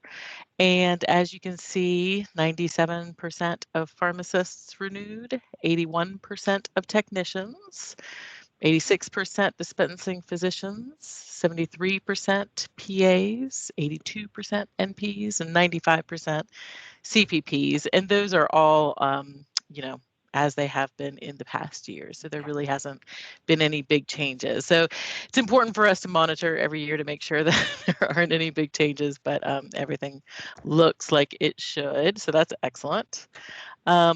The people that did not renew their license, they have been emailed and let them know that their license has been moved to inactive status, so that they're aware. A few have reinstated due to those emails, so it's good to let everybody know. And then in March, during this month, which is almost done, the facilities may still renew. It's called a reinstatement at that point, and there is a late fee. So that's the renewal update. And then I also added just one other point of interest that I thought was kind of interesting to see how many pharmacists that we have as certified vaccinators and how many technicians have signed up. And as you can see, I mean, there's 10,000 pharmacists that are immunizers, which is excellent. And 747 technicians have noted that they are also vaccinating. So I'll stop there. If y'all have any questions, certainly let me know. And I think, Missy, I'm right that in terms of immunizing pharmacists, that's something like approaching a 3,000 pharmacist increase in immunizing That's pharmacists since the COVID pandemic began. That's correct. Mm-hmm. Yeah. And, So, and that's been a big question. How do I sign? How do I, say that I'm a vaccinator? What do I need to do? And so that's been a big part of what I've been doing this during this time period. I will let y'all know too that in terms of the technicians, we can't require a qualified pharmacy technician to let us know that they have satisfied those requirements, because that's a PrEP Act authorization, and it's not a state law required thing. So 750 roughly technicians that have reported that. So it's almost certainly underreports the number of technicians who are presently qualified to administer vaccines. Certainly, if there were legislation that made these authorizations permanent under state law, then we would be able to get a firm and accurate count of that going forward. Yeah, and we kind of just put that on there, that ability for them to let us know that they are vaccinating, kind of as a precursor for things to come. It's certainly not mandatory, but it's similar to the way pharmacists do it, and we thought it was a good idea to go ahead and get ahead of the curve on that one.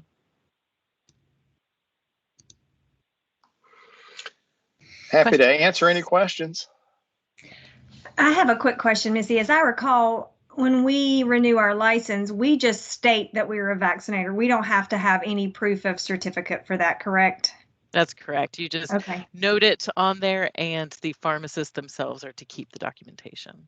Okay, so this would be true as well if we move to expanding pharmacy technicians' role in immunizing. That would just be a question, not something that we would require a certificate. That would be more an employee-based kind of requirement that they have that certificate on file, not a board of pharmacy issue.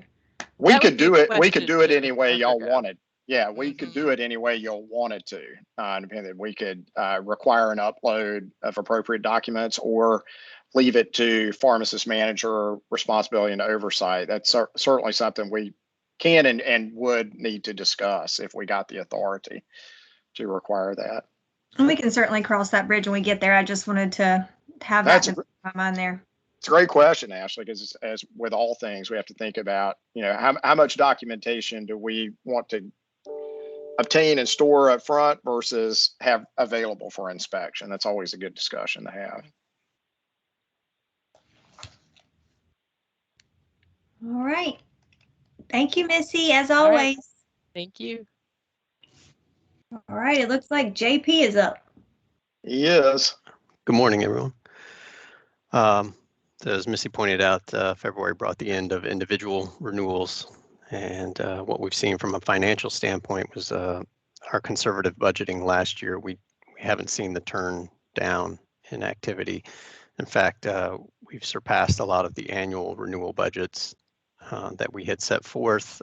Pharmacist renewals over what we had projected. Pharmacy renewals have already surpassed. So big picture, we've surpassed our conservative revenue budgeting. And obviously, due to the operating circumstances with the pandemic, we just have not been able to normally operate. So we've not incurred a lot of those expenses as we thought we would, which in terms of finances means we have a favorable variance. Just going back to revenues real quick, you can tell from the income statement through February, the statement of activities, we're only about 40K short of what we projected for annual revenues at this point, which is great. I see us surpassing that in the next 4 months easily. In terms of operating expenses, I know there's the talk of the Haywood fund, and we've already set aside those funds that we've talked about adding to the corpus. So it's sort of that downturn in operating activity that's allowed us then to move forward with those sorts of things. So we are putting that money to good use. That's pretty much all I've got. As always, I'm happy to go into line detail and dig into the weeds as much as you all want. And it doesn't have to be now. Obviously, if you look over something and ever have a question, please feel free to reach out to me. No questions? I will hand it back over to you, Ashley. Thank you, JP. Okay, I think it is investigative reports next. Crystal, I have you down. I don't know if you're the right one this month. It's me. Josh has kind of hooked me up a couple of months in a row because I've had some other stuff going on. How's everybody doing this morning? Good, Crystal. How are you? Thank you. Good. So as you can see under your tabs, we have already assigned 64 cases so far this year. We've had 2 substance abuse cases, 16 AOC cases, 2 diversion cases, 17 errors and omission, 8 inspection follow-ups, and 19 procedural legal cases. And we have had 7 surrenders so far this year with 2 pharmacists and 5 pharmacy technicians. Any questions about this or anything in enforcement related? I do have one question. Crystal, have you received any complaints that you've had to follow up on related to pharmacist work conditions? Yes, and we are investigating those. Okay. So I have received, and I think maybe there's some other board members that may have some similar experiences. We've been, over the last few years, frequently you get pinged with questions about work conditions in community pharmacy practice. With the rollout of the COVID vaccines to folks in community pharmacy practice, there has been a substantial increase, at least in inquiries to me personally through social media. What do I do? Of course, as I've told Jay, I forward those people to the board website and say, you need to file an official complaint, which is frequently followed by, can I do it anonymously? No, you can't do it anonymously. We need, more detail than that. We need some subjective information to pursue the concerns. I would also like to point out that there are also a number of conversations occurring on social media among pharmacists about the challenges that they're currently facing. And it has gotten to a boiling point, I think. And I think as a board, we're up to a point now where when folks make the argument that the work conditions in community pharmacy practice are a risk to the public health and safety, I think we need to be listening to that. And I know a lot of that is anecdotal, but I think we are bound in our responsibility as a board to start taking some serious looks at what is happening in pharmacy practice and community pharmacy. And I wanted to put that out there today. This seems to be the appropriate place to stick it, with it being investigations. And it's good to hear that we do have already some things you're investigating out there. But I am not only professionally, but I am personally concerned about my colleagues and the safety of the citizens of North Carolina at this point. And I'll leave it at that and let other board members make comment if they feel necessary. Andy, I'll agree with you 100%. I feel like that, I mean, I know as an owner of my own pharmacy, there are financial challenges, as with and financial challenges dictate staffing sometimes. But when it comes to the safety, the safety of my customers has to come first. I mean, that's I think anybody that's worth their salt will agree with that. We got to be able to do our job safely. And in community pharmacy, there are so many distractions that occur, on a daily basis. I mean, I can point out multiple times during the day when I work the bench. I'm on the bench several days a week. That I've usually have a couple people standing waiting to ask me a question. I'm trying to check a prescription, and the phone's ringing, and patients are in the drive-through and at the front register. And if I didn't staff my pharmacy adequately, somebody would get hurt. And I mean, plain and simple. And our colleagues who are being put in that situation, where they're trying to do whatever number of prescriptions they're trying to do a day, maybe with one minimally trained technician, or not even a full technician, maybe a customer service person.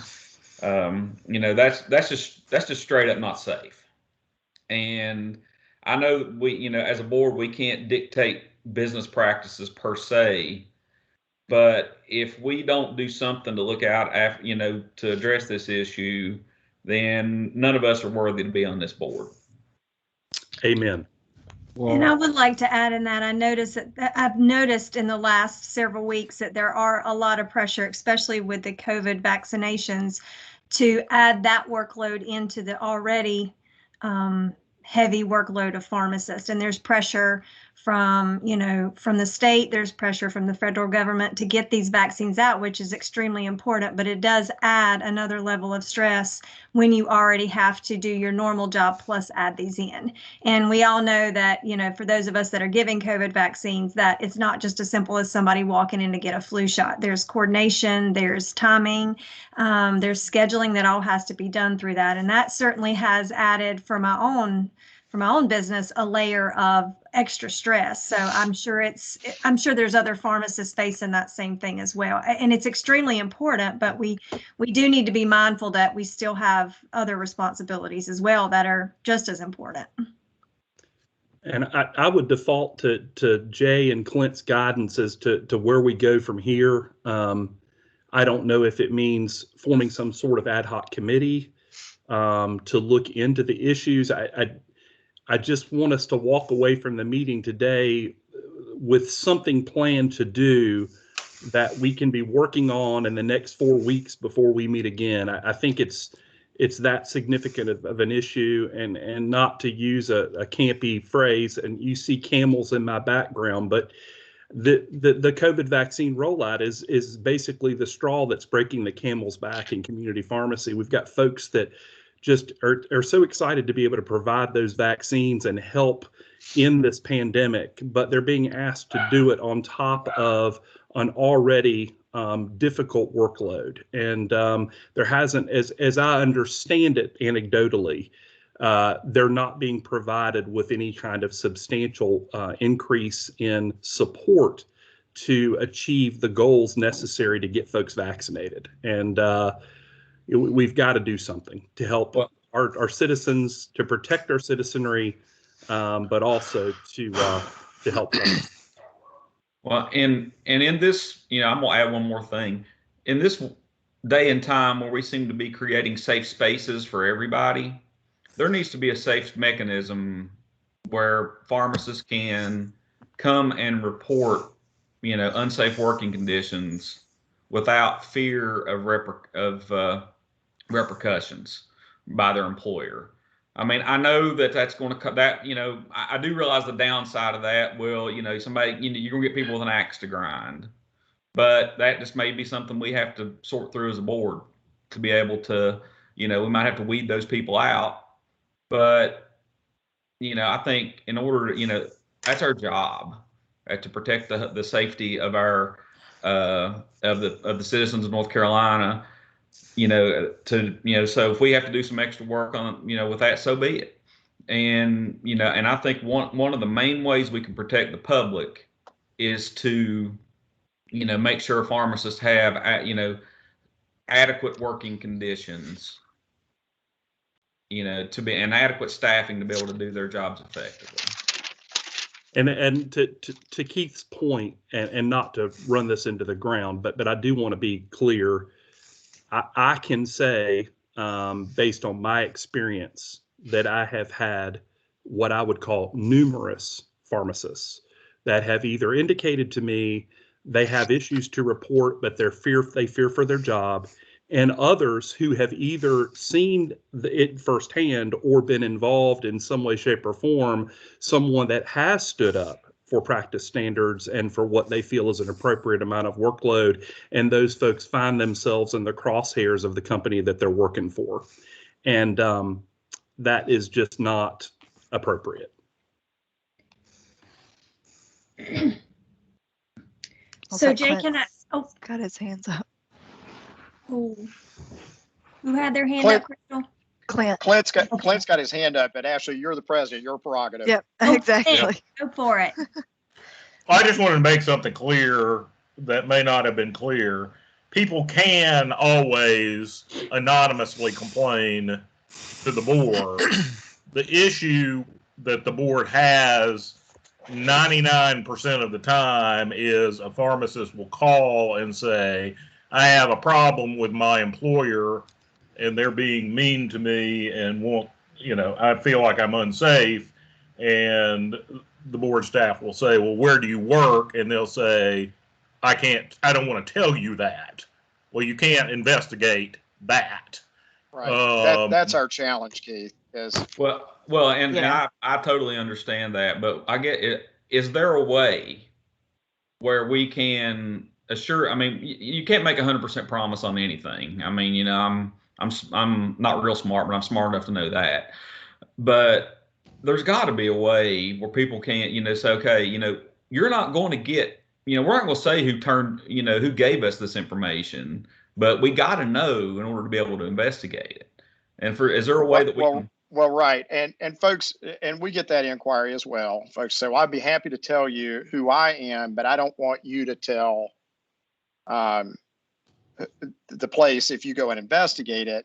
I do understand that. And look, it's not like if we were doing an investigation, we would broadcast that. But if something gets to a hearing,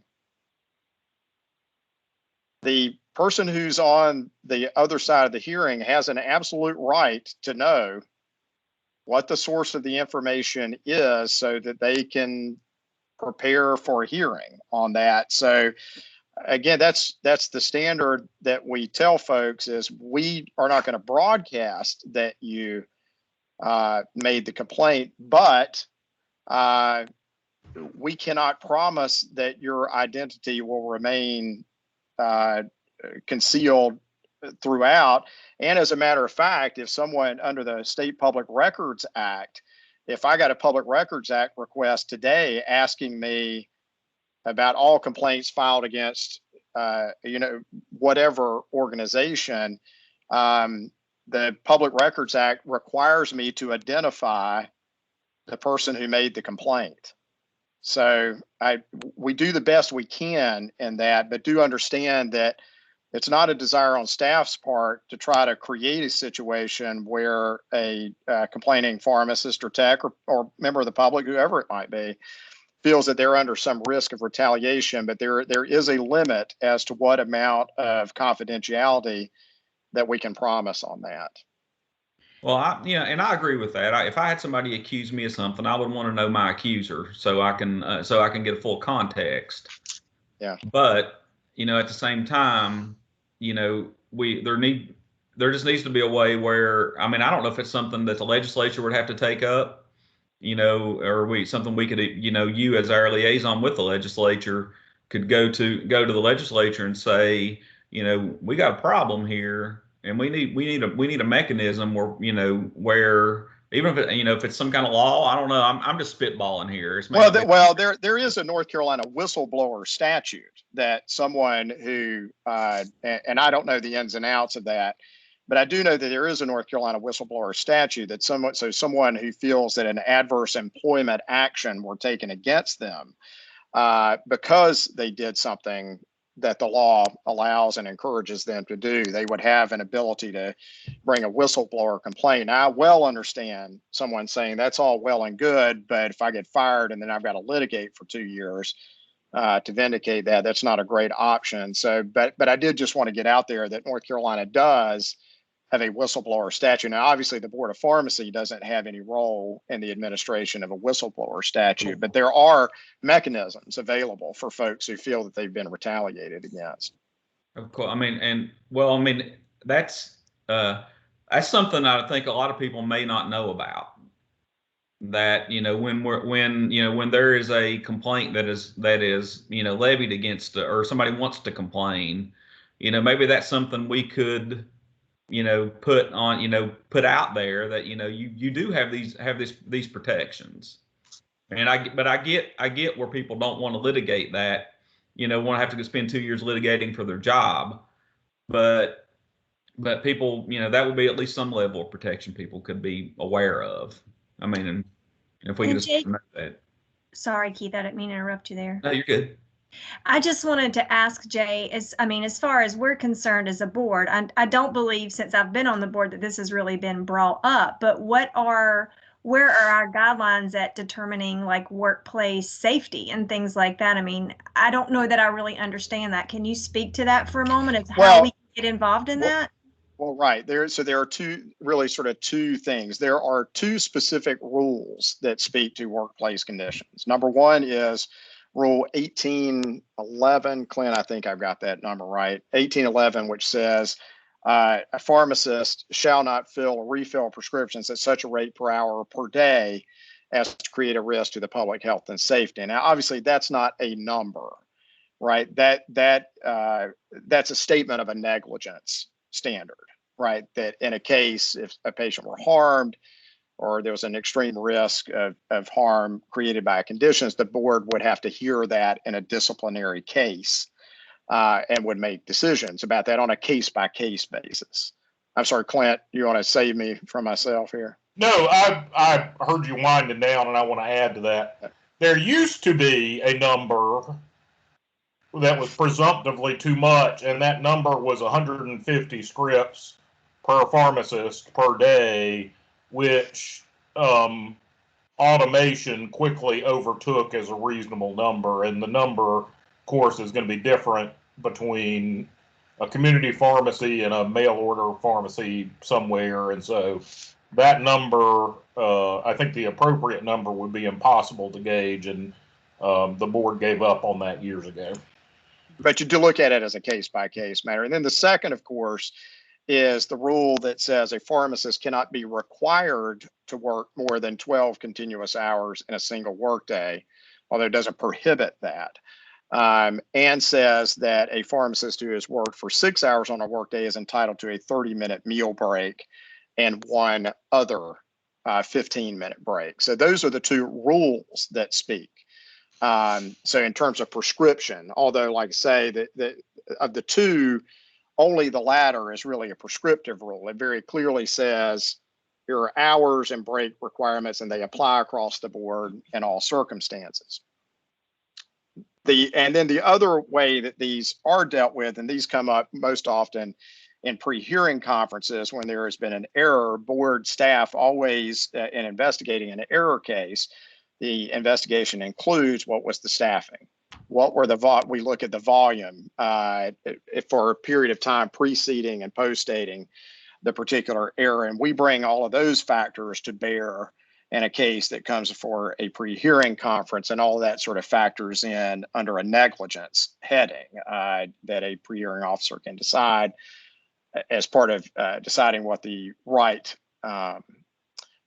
action to take with respect to a pharmacy would be to look at those metrics. And as Crystal told you, we have cases under investigation right now that tie into all of this. And you all understand we can't give you specifics on that for all sorts of reasons, but those are the factors that are set forth in the rules. And that's how we apply them to any particular case. Jay, one thing that I didn't mention, and I think it's important to mention so that if folks don't have perspective, they can get some perspective. There was last week an NBC News article titled "Overworked, Understaffed Pharmacists Say Industry in Crisis Puts Patient Safety at Risk."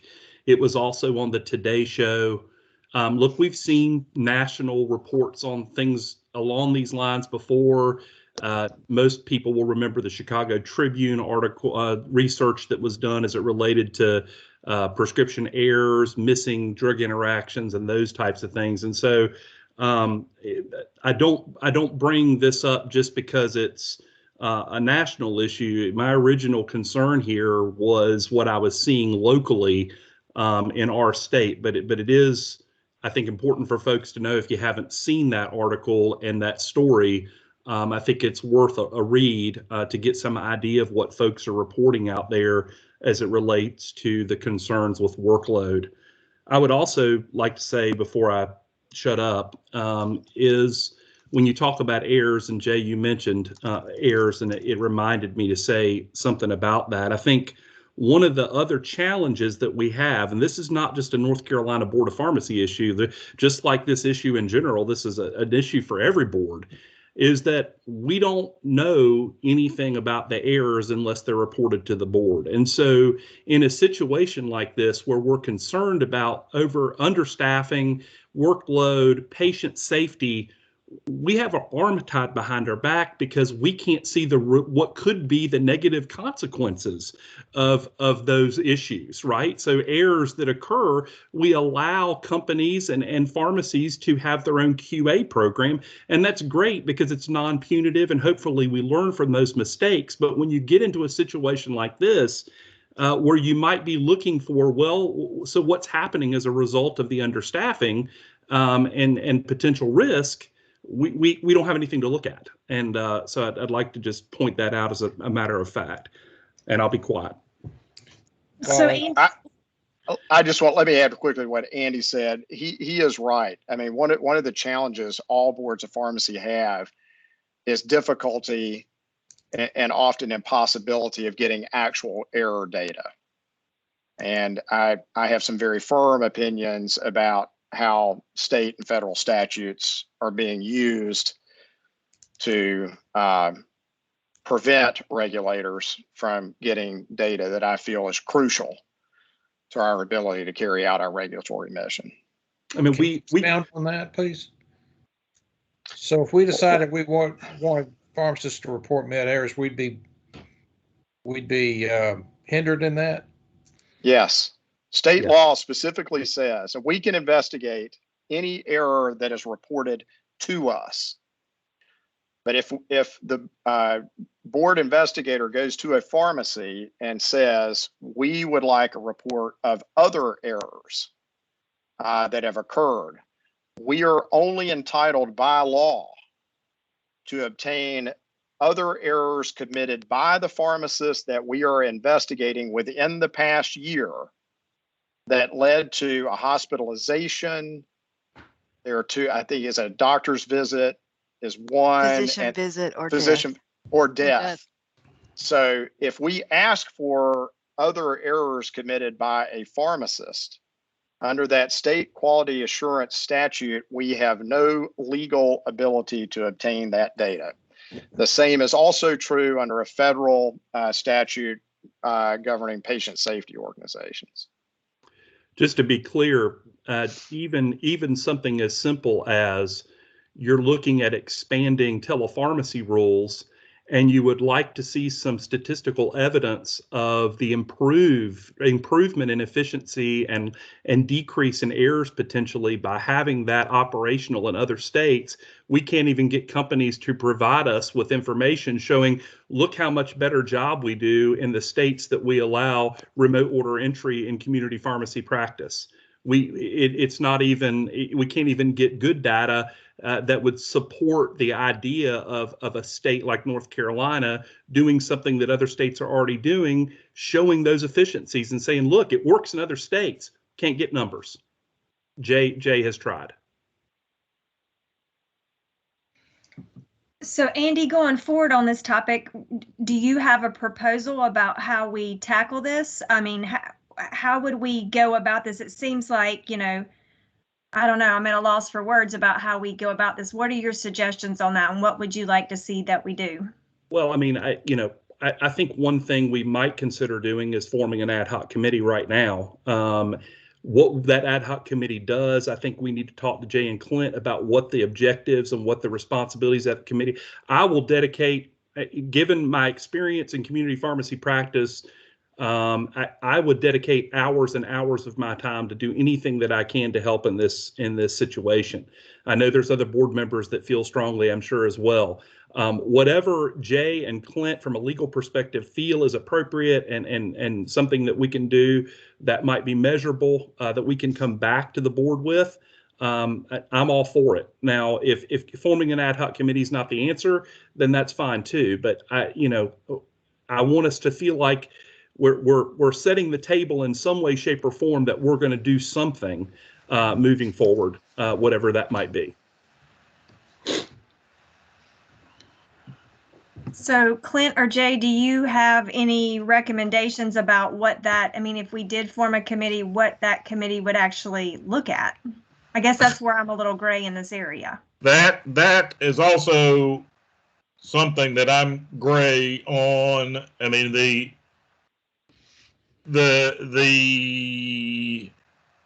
output of the committee work really depends on how the committee thinks it needs to address the issue. There are some things the board could do.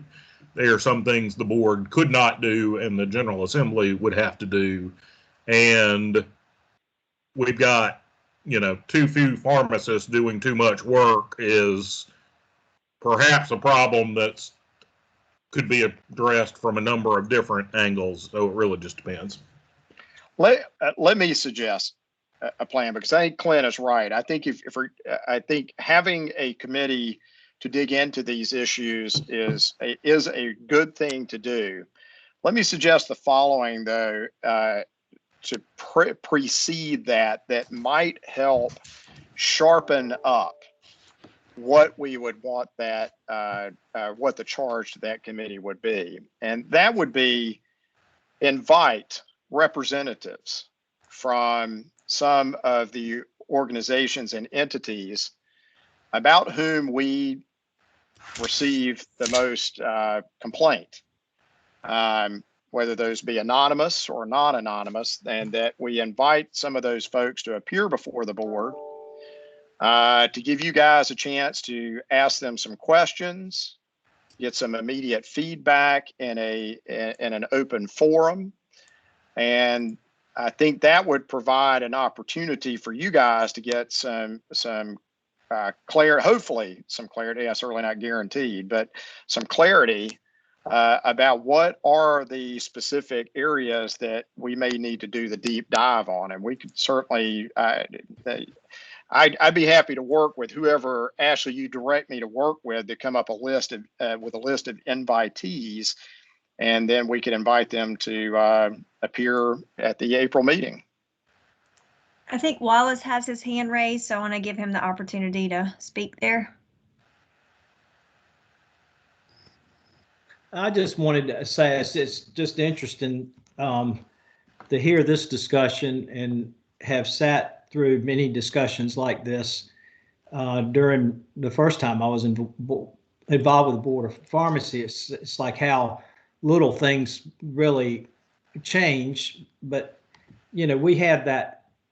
I do think what my comment really was that we really do need to make sure. But my gut, I think Clint and Jay have both articulated it, but you got to be really careful about where you focus, how you focus on the issue, or what is the charge of the group that's going to look at it. I'm not opposed to it at all. I would like to believe there's ways that we could get there. So anyway, I just I want to say I'm for it.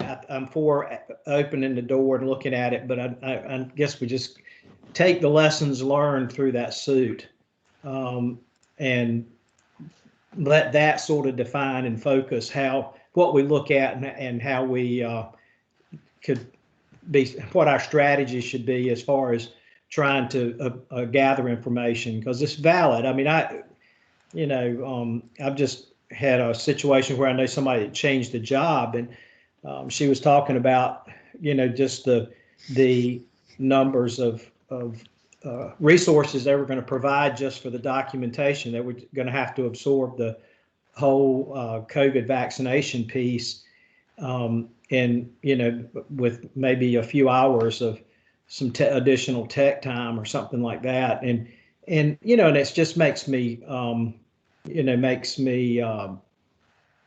concerned, knowing how involved all that paperwork is. And you guys that are giving COVID vaccines know exactly what I'm talking about. That's why Alamo Regional Health Services actually got the governor to send in National Guard people to help with just the documentation. They gave a lot of shots too, but just to try to create the resources to be able to just keep the documentation. But anyway, I'm rambling now, and I apologize, but I just wanted to make that comment. Well, and to add to that, as far as the documentation goes, I know that, defining tech duties, specifically, if somebody's, are actively, helping, involved in the dispensing of medication, that's defined as a tech duty. But, especially when these extenuating circumstances and the times that we're in with, the COVID, providing COVID vaccine, I don't know how to do it, but, I'm just, it's a spitball idea. But a lot of, the administration people, they're involved in, the dispensing / administration of the COVID vaccine, but they're really not, they're not in the normal workflow. Is there some way as a board where we could, maybe break out some of those duties to be able to support the pharmacist, but let them focus on their job more by handling some of the things that you don't really need a pharmacist to do, or you don't necessarily need a full-blown technician to do.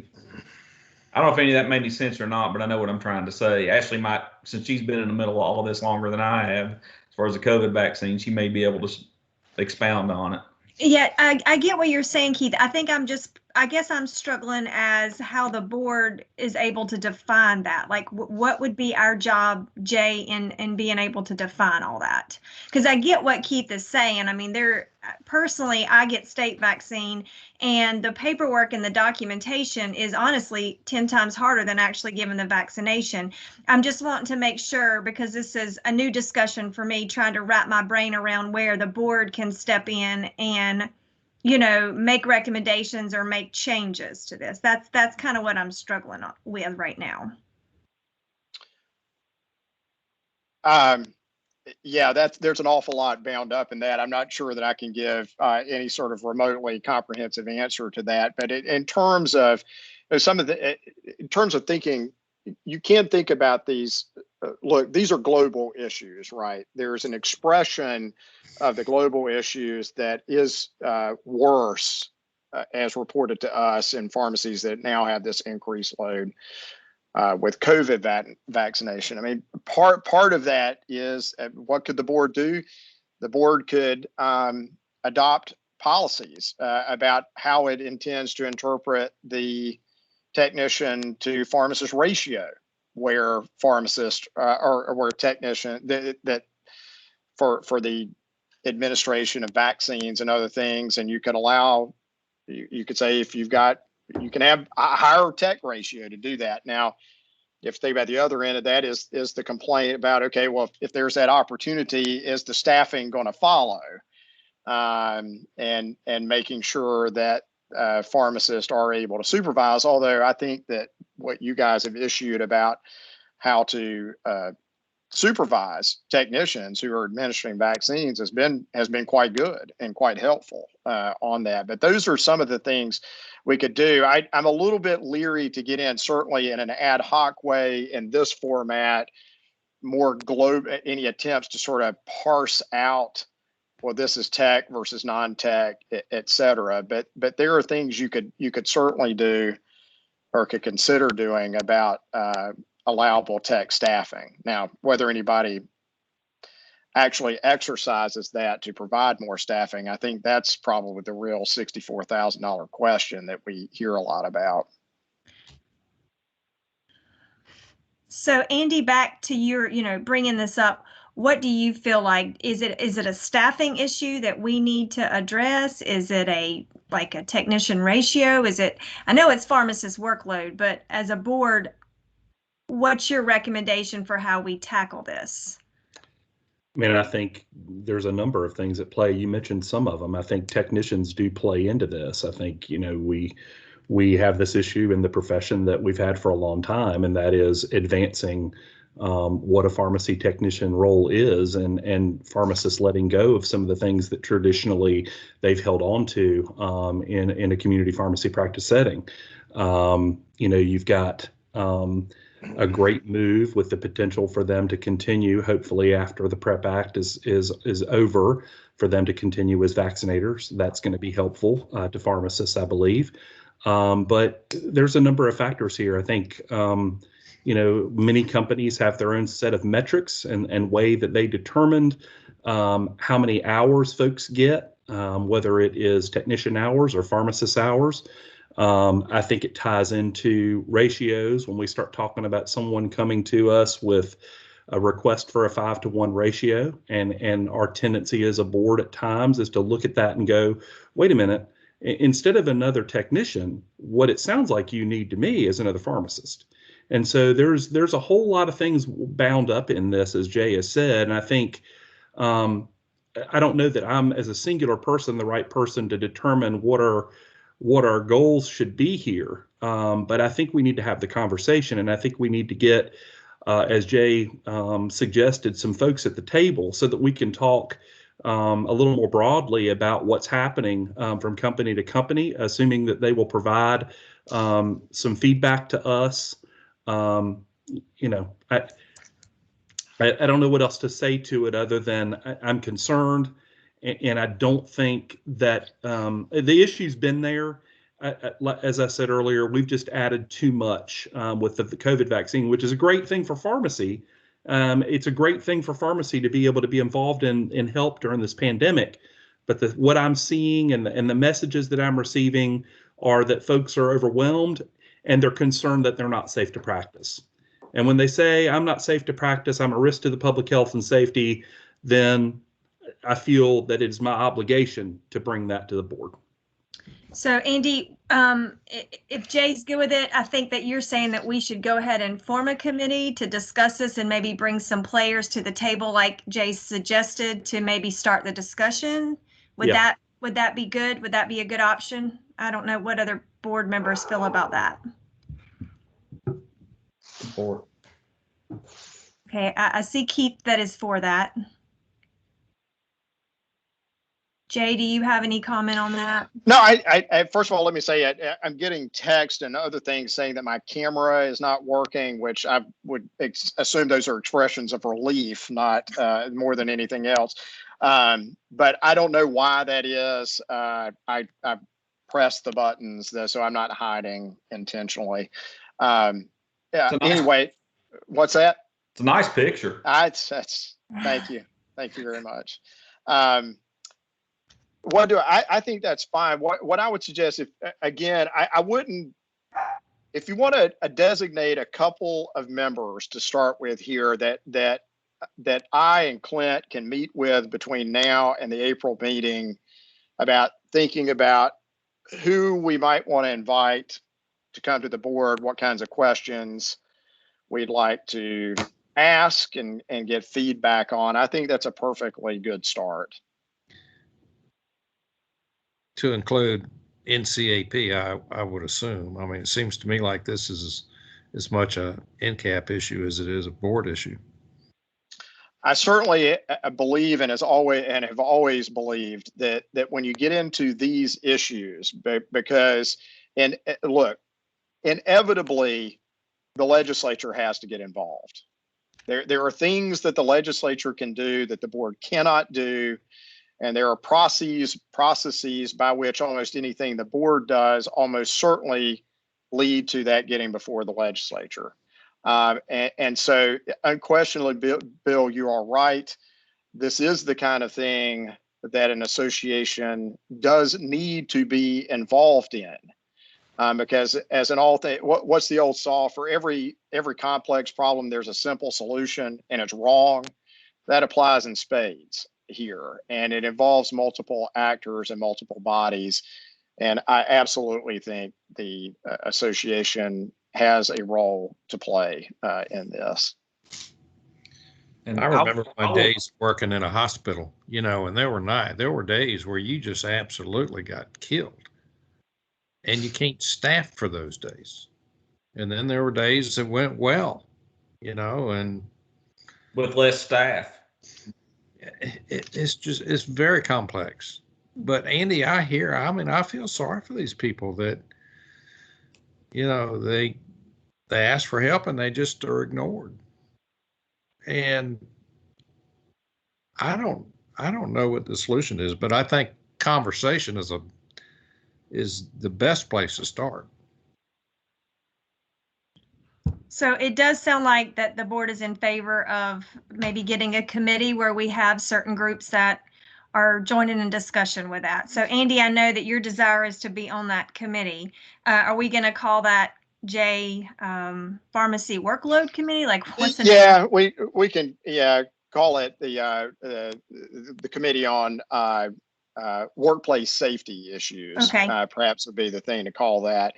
And what I would suggest is let's get no more than 2 members. So this is because we got to figure out what we need to figure out, right? And so we probably ought to stick with a smaller group to begin with, and then we can expand and move as we need to on that. Okay. Actually, I would be happy to serve if somebody else wants to. Okay. Well, I see now that Andy and Keith want to step forward. Does anybody have any objections to that, or do they have a desire to be on that committee? And if this moves forward, there are clearly going to be lots of opportunities for everyone going forward. Okay. So Now, it workplace seems safety makes it sound like an OSHA. This is an OSHA type committee, and I don't really think that's our intent. I tell you what, Bill, I'll leave it to Andy and Keith to come up with a snappier title on that, and we'll Committee to be named later for the purpose of the minutes. The Politically Challenged Committee. that's a good name. I think it's the head hair challenged committee to me. I certainly fall within that definition. All right. So but we'll figure that out. all right. So I think that it's safe to say that that Andy and Keith will be on this new committee, this new ad hoc committee, and you guys will coordinate with Jay and Clint, the participants that need to be at the table to that discussion. And this will be something that we will discuss again at our April board meeting with more details, obviously, to follow. Does that sound good to everybody? Yep. All right. On it. Andy and Keith, I'll get in touch with you guys probably later today or tomorrow to start looking at some times that we can get together and chat on that. Madam President, thank you for your indulgence. I'm sorry that took so long. I'm glad that it was discussed. Thank you, Andy. Okay, so it looks like we're moving on to the NABP annual meeting. Yes, just a reminder that registration for the NABP annual meeting is open. It is unfortunately again this year a virtual meeting, although since both my year as president and chairman of NABP were virtual meetings, that probably redounds to the benefit of the membership that my in-person presence was limited. But registration is open. I know that I think some of you may have registered already. Leslie sent out an email, let you know if you'd like for her to get you registered, she will do that.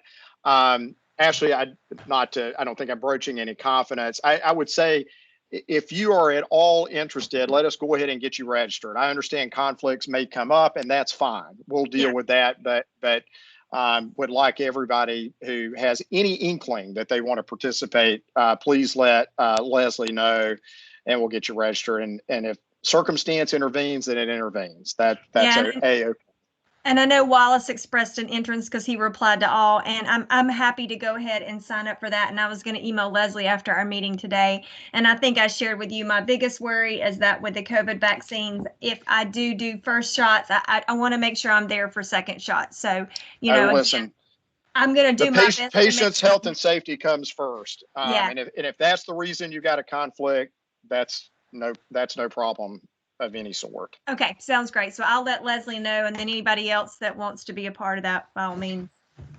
But the other thing we do need to go ahead and do today, because I need to notify NABP, is I think you all know that each year we have to designate a voting delegate and an alternate voting delegate to vote on the business session items at the NABP meeting. So those are the officer elections, the executive committee elections, and God, why did it just fly right out of my head? The resolutions, and any bylaw or constitution changes. So I am happy, Ashley, as you know, to continue being the default alternate delegate since I'm going to be there, but certainly the voting delegate should be and should always be, in my view, a member of the board. So however y'all would like to dice that up. Well, I think first option should go to the president-elect, Ashley, and if she's unavailable, then we could go from there. Yeah, and Actually, what I was going to say is I can designate more than one alternate. Okay. So if you wanted to, actually, we could designate you as the voting delegate, then another board member as the first alternate, and I would be the second alternate. Yeah, let's do that. And I know Wallace said I think he might be, since we know that he's already got that on his calendar, maybe he could be an alternate delegate there. But I'm happy to do that. And of course, I'll just keep you in tune and try to get my schedule according to that. And Wallace just gave us the thumbs up there. So he's good with that. So I'll submit it to NABP, Ashley as delegate, Wallace as first alternate, and me as the consolation prize if it comes to that. I could be Mr. Survivor. I'm Mr. Congeniality in the designation. Great. I will get that. Jay, you were the only one. Jay, you were the only one laughing then. You know. I know. That's. You know what though, Wallace? After this past year specifically, at least I'm still capable of laughing at something. It's kept me from falling into complete madness. So, so I'll get that sent in. I will also send our delegates a copy of the delegate designation. There's something I do every year on that designee sheet that y'all might get a chuckle out of. Just a reminder that NABP District 3 is later this year than it typically is. As most of you know, historically, we have the NABP District 3 meeting in the second week of August. This year, we have moved that to October 3rd through the 6th with hope and an anticipation we will be able to have that meeting in person. Yeah. And that is at Hilton Head. So I don't know that the registration materials have gone out yet. You all know that Cindy Parham is the keeper and operator of all things District 3, but just a reminder to have that on your calendar. And then finally, just a reminder that your statements of economic interest are due. Updated statements are due by April 15th. I think most of y'all have already filed.